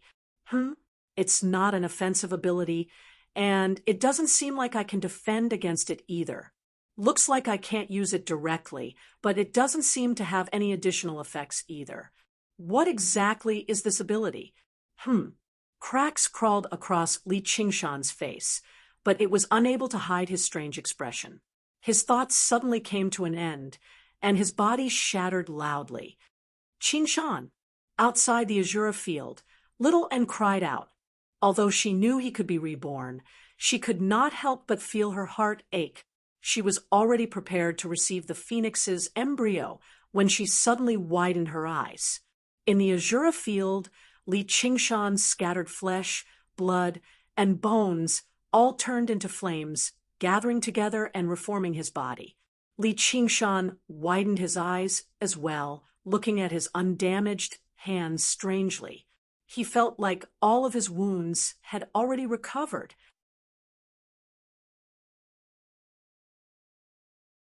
Chapter 856. Li Qingshan was shocked as well. Was this what it meant by believe in Brother Ox and gain eternal life? Although it was not resurrecting on the spot with full health. After all, the depleted demon chi could not be replenished out of thin air. But wait a minute, demon chi should not be considered blood. His wounds had completely healed, so he should be at full health. Moreover, even his mental exhaustion had been swept away. Qiongqi's remaining demonic nature had been completely purged as well, so he was in an extremely good condition. This really is resurrecting on the spot with full health and full health. Qingshan, are you all right? Little and immediately entered the azure field and asked in concern. Li Qingshan reverted to human form and scooped her into his arms. He laughed aloud. I feel great. It's all thanks to your Chan of Devanaga. Without Qiongqi as a troublemaker, only the ox demon and tiger demon's demonic nature remained, so they were relatively easier to pacify. Meanwhile, the phoenix's divinity had become even more powerful, and the demon suppression statuary had advanced by leaps and bounds as well. This balance had instead become even firmer. Even if Qiongqi gave him the same great gift again, he would not be in such a sorry state anymore. Although he still had not broken through to the 5th layer of the tiger demon, he had already reached the peak of the 4th layer. Li Qingshan could sense that he only needed a true, evenly matched battle to announce his breakthrough. The ox demon transformation had strengthened slightly as a result, but the spirit turtle's divinity had been corroded by the demonic nature. This was not something that could be resolved with nirvanic rebirth. He needed time to recuperate and recover. Little and listened to Li Qingshan's description and nodded. It really is an extremely powerful innate ability. It's equivalent to having an extra life, but it also has many weaknesses. Don't risk your life against others just because you have this ability. Of course, if I were to face an opponent like the Dragon King of the Sea, it'd just be an extra kill for him. And after nirvanic rebirth, I'll need a relatively long time to recover. However, while it's not perfect, it can still be regarded as a divine ability. If I encounter an opponent who is on par with me or stronger than me after he kills me with all his might, and I come back to life in the blink of an eye, imagine what kind of expression he will have. Ha ha! Li Qingshan naturally recognized the shortcomings of the divine ability itself, but he wouldn't belittle himself. The original Phoenix Nirvana could only be used to escape or cultivate, but now that it had real battle value, it could be used as a crucial trump card. Its value couldn't be compared to the past. Little and lay in his arms, her delicate arms wrapped around his neck. She looked at him from the side. Seeing that although he was happy, he did not lose his calm, she finally relaxed and buried her head in his neck. As he embraced Little and soft body and rubbed against each other's ears, Li Qingshan felt a hint of strangeness in his heart. He thought, looks like I'm still under the influence of the demonic nature. I need to deal with the problem of the spirit turtle as soon as possible. So he let go of Little and said, let me show you this. Li Qingshan took a few steps back and gave off surging demon chi, condensing into a brand new set of black and red demonic armor. The demonic armor had changed drastically. It no longer wrapped around him tightly, becoming much simpler. It consisted of a helmet, pauldrons, breastplate, gauntlets, armors, battle boots, and so on. At first glance, It instead seemed much simpler, but whether it was the ox horns on the helmet or the tiger's head on the breastplate, they all gave off a primitive, simple beauty. The power they contained was even greater than before. As it shattered and condensed again and again, whether it was the traitorous demon sword or the ocean pearl, all of his distracting thoughts were shattered. His demon heart had never been so pure before, and it had never been so powerful. There's more. Li Qingshan's body swelled up, turning into a towering demon again. The demonic armor expanded as well, still covering his body tightly. However, it had become slightly simpler, protecting his vital points. However, the additional power was real. This was all thanks to the Phoenix's nirvana this time. Last time, the Phoenix's nirvana had only focused on harmonizing the 4 transformations, and the demon heart had only been introduced into his body afterwards. This time, however, the various powers in his body had merged into one, becoming more and more compatible. Originally, as the strength of his demon cultivation increased, his human cultivation had already become extremely useless. It could only increase his overall strength by an extremely limited amount. In crucial battles, he basically could not provide any help at all, so maintaining the identity of Li Qingshan became more and more pointless. All that seemed to be left was emotional ties. Now, Li Qingshan could finally confirm the value of his human cultivation, although it could not compare to a peerless divine ability like the 9 transformations of demons and gods. Merging these 2 powers together, even if it could only increase his battle prowess by 10%, was extremely rare. The demon suppression statuary could increase his overall strength by more than 10%. He believed that as long as he could completely merge the demon suppression statuary, it would definitely become an indispensable part of his strength.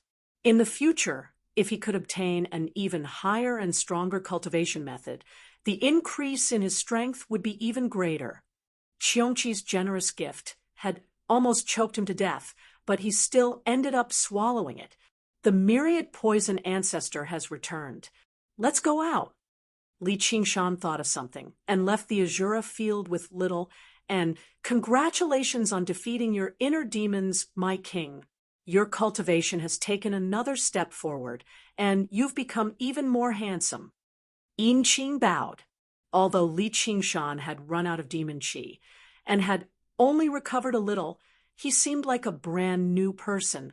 His bearing had undergone a subtle change too, vaguely giving off an indescribable bearing of nobility. It was different from the so-called nobility of humans. It seemed to originate from his soul, and even his facial features seemed to have become a little more handsome.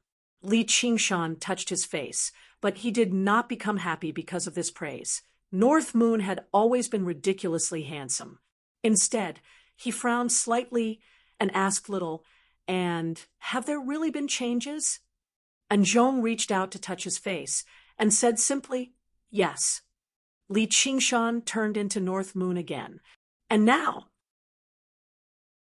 Little nodded. "That's true." North Moon's image originated from Li Qingshan's imagination, so he could not help but be influenced by the customs of his past life. Although he was almost devilishly handsome, he could not help but seem a little feminine. Now, he seemed a little more angular. Li Qingshan stroked his chin in thought. Not only did the rebirth bring about the fusion of the 2 powers of human and demon cultivation, but the boundary between human and demon gradually blurred too. Perhaps there would be a day when Li Qingshan and North Moon would cease to exist. "Is there something wrong?" Yin Qing asked in confusion. "There's nothing wrong. Just now, it's fine as long as I haven't hurt you." Li Qingshan smiled and reached out to pat Yin Qing's shoulder. He felt her body tense up, ready to hide in the void at any time. He couldn't help but re-examine her. Her tight clothes outlined her impressive figure. Her lips were as red as blood, her breasts were protruding and proud, her waist was supple and strong, and her legs were slender and straight. Pursing his lips, he suddenly felt a strong temptation. Then I'll return to the Azura field first. If your majesty needs something, you can summon me again. Yin Qing seemed to sense something, smiled slightly, and returned to the Azura field. Chapter 8:57. After Qiongqi's descent, Li Qingshan felt like his plan might fail, but he still held on to the thought that the bone-eating shaman king might be retarded. After the myriad poison ancestor returned alone, he could not help but give up on this retarded thought. The myriad poison ancestor drifted into the hall. Before Li Qingshan could even ask, he went up and bowed deeply. I failed in my mission, failing to trick the bone-eating shaman king over. Please punish me, my king. Li Qingshan asked about what had happened, and only then did he understand why Qiongqi had suddenly descended. He never thought the bone-eating shaman would just happen to run into some bullshit ceremony of the 10 abominations or something. Was this a blessing or a curse? You've done very well in this matter.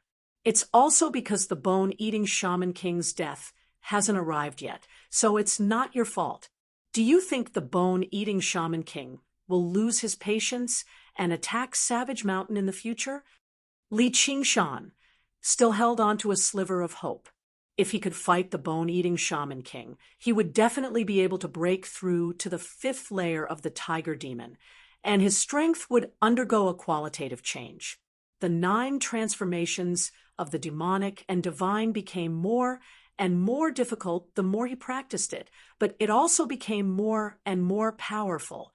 Right now, he could clash with 3rd heavenly tribulation masters, mainly because of the great destructive power of the 5th layer of the ox demon. He probably won't. The bone-eating barbarians worship the god of evil, Qiongqi. After receiving a warning like that, they definitely won't act recklessly again. And the bone-eating shaman king seems to be worried about something. He's rather unsettled. All right, you can continue refining poison for Ruexin. Li Qingshan thought. Looking at the current situation, it was not a good time for him to declare war against the bone-eating shaman king. He would make plans after he recuperated for a while and recovered with the Phoenix's Nerva. If he doesn't come, we'll go find him in the future. Little and said. She had benefited quite a lot this time, too. 100,000 bone-eating shamans and 1,000 crystal skulls were enough to support her cultivation for a very long time. Yeah, let's destroy these damn deviants first, and then we'll skin that Qiongqi alive. Li Qingshan yawned. Although he seemed like a brand new person after undergoing Nerva, the exhaustion from battle could not be dispelled so easily. The battle between gods and demons in his mind was far more tiring than fighting against humans. Follow me. Little and suddenly grabbed his hand and walked towards the back of 8 Baron Hall. Where are we going? Li Qingshan followed her to the back of the hall and found a simple stone door. Behind the stone door was a tunnel that led deeper into the mountain. Li Qingshan had once probed around with his soul sense. There was a spiritual spring in the depths of Savage Mountain, but that was nothing out of the ordinary. A blessed land of cultivation, as rare as this obviously had both mountains and rivers. Wherever the spirit vein was, the spring water would become a spirit spring. You'll know when we get there. Little and pulled him down the stairs and walked step by step towards the spirit spring. Fine, it's up to you. Li Qingshan rubbed her head affectionately. He suddenly remembered that she didn't want him to do this, but she didn't object this time. When he reached the end of the stairs, he saw another stone door. Spiritual light shone through the crack of the door. He opened the stone door, and a gush of hot air filled his face. It contained pure spiritual qi, and there was the sound of gurgling bubbles. Li Qingshan was surprised. As it turned out, the spiritual spring was actually a hot spring. He would not have noticed these details when he probed it with his soul sense. There were many volcanoes in the Mist Province, and there were many of them in the south in particular. There were also great mountain ranges like Firemelt Mountain. Savage Mountain was not a volcano, but the underground lava flowed very close to the surface, boiling up the spiritual spring.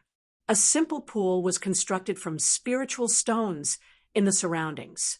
The steam rose up to the ceiling of the cave before condensing into tiny droplets and falling down.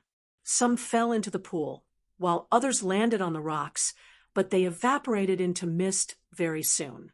It seemed like it was drizzling the entire time, filled with mist. The pool, water shimmered in the darkness. Even the mist was filled with light. It was beautiful. In the very beginning, the cave masters of Savage Mountain could come down separately to collect water for alchemy and artifact forging, but demonic cultivators were all selfish people who refused to suffer any losses. They would collect as much water as possible as soon as they arrived. Even if they could not use it right away, they would never let others take advantage of it. Very soon, many conflicts arose due to the uneven distribution. If it were not for the Blood Oath Scroll, a great battle would almost have broken out. In order to prevent the conflicts from intensifying and the spiritual spring from running out, they just sealed it up with the 8-point formation in the end. No one was allowed to touch it. If they wanted to use the spiritual spring, they could only use some tributary springs with thinner spiritual chi, which were much less valuable. They basically settled the conflict. After Li Qingshan became the king of savages, even fewer people were bold enough to ask him for this. After several centuries, the density of spiritual chi here became extremely startling. It was even denser than in the 8-point hall. Although it was not enough for daily cultivation, it was excellent for recuperation. Little N said, "You can rest here." What a great place. It's always been right under my nose, but I actually didn't notice it. You're really meticulous, Li Qingshan praised. He went up and parted the thick fog, jumping into the pool with a plop. The hot air contained spiritual chi, entering every pore of his body. He immediately let out a long sigh of comfort, lying on the edge of the pool and stretching his limbs. Suddenly, he heard the sound of clothes falling to the ground.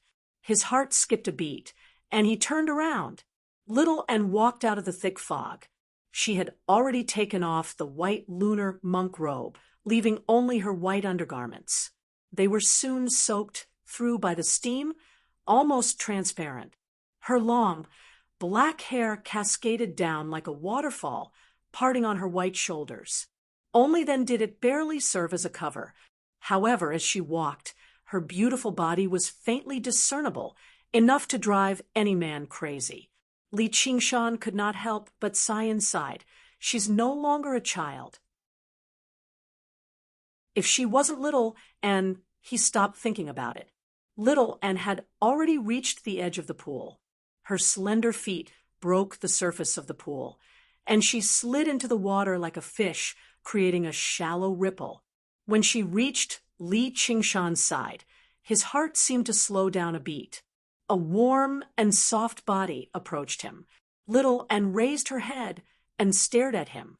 Her large eyes were no longer empty and emotionless, but clearly contained deep feelings that were not any weaker than anyone else. Her cheeks were also dyed with a layer of red, like a goddess from the legends, extremely beautiful and moving. "Qingshan, am I beautiful?" Little An asked. Her seaweed-like hair fluttered in the water, and her voice also seemed to ripple. "Extremely beautiful." Li Qingshan said seriously. She was so beautiful that he could not bear to profane her. What he did not want to profane, even more, was the feelings between them that surpassed the love between a man and a woman. Really? Little Anne's eyes rippled with joy from the bottom of her heart. Although she knew that Zhu Yan was only an illusion, she really wanted to receive his praise. "Really?" Li Qingshan smiled and nodded. "Then can you kiss me?" Little and asked with an almost innocent expression. Not good. Li Qingshan bluntly refused. Her little face immediately collapsed, and she could not help but laugh out loud. Her laughter echoed in the cave, stirring up the rolling fog. Hearing his laughter, Little and felt a little shy.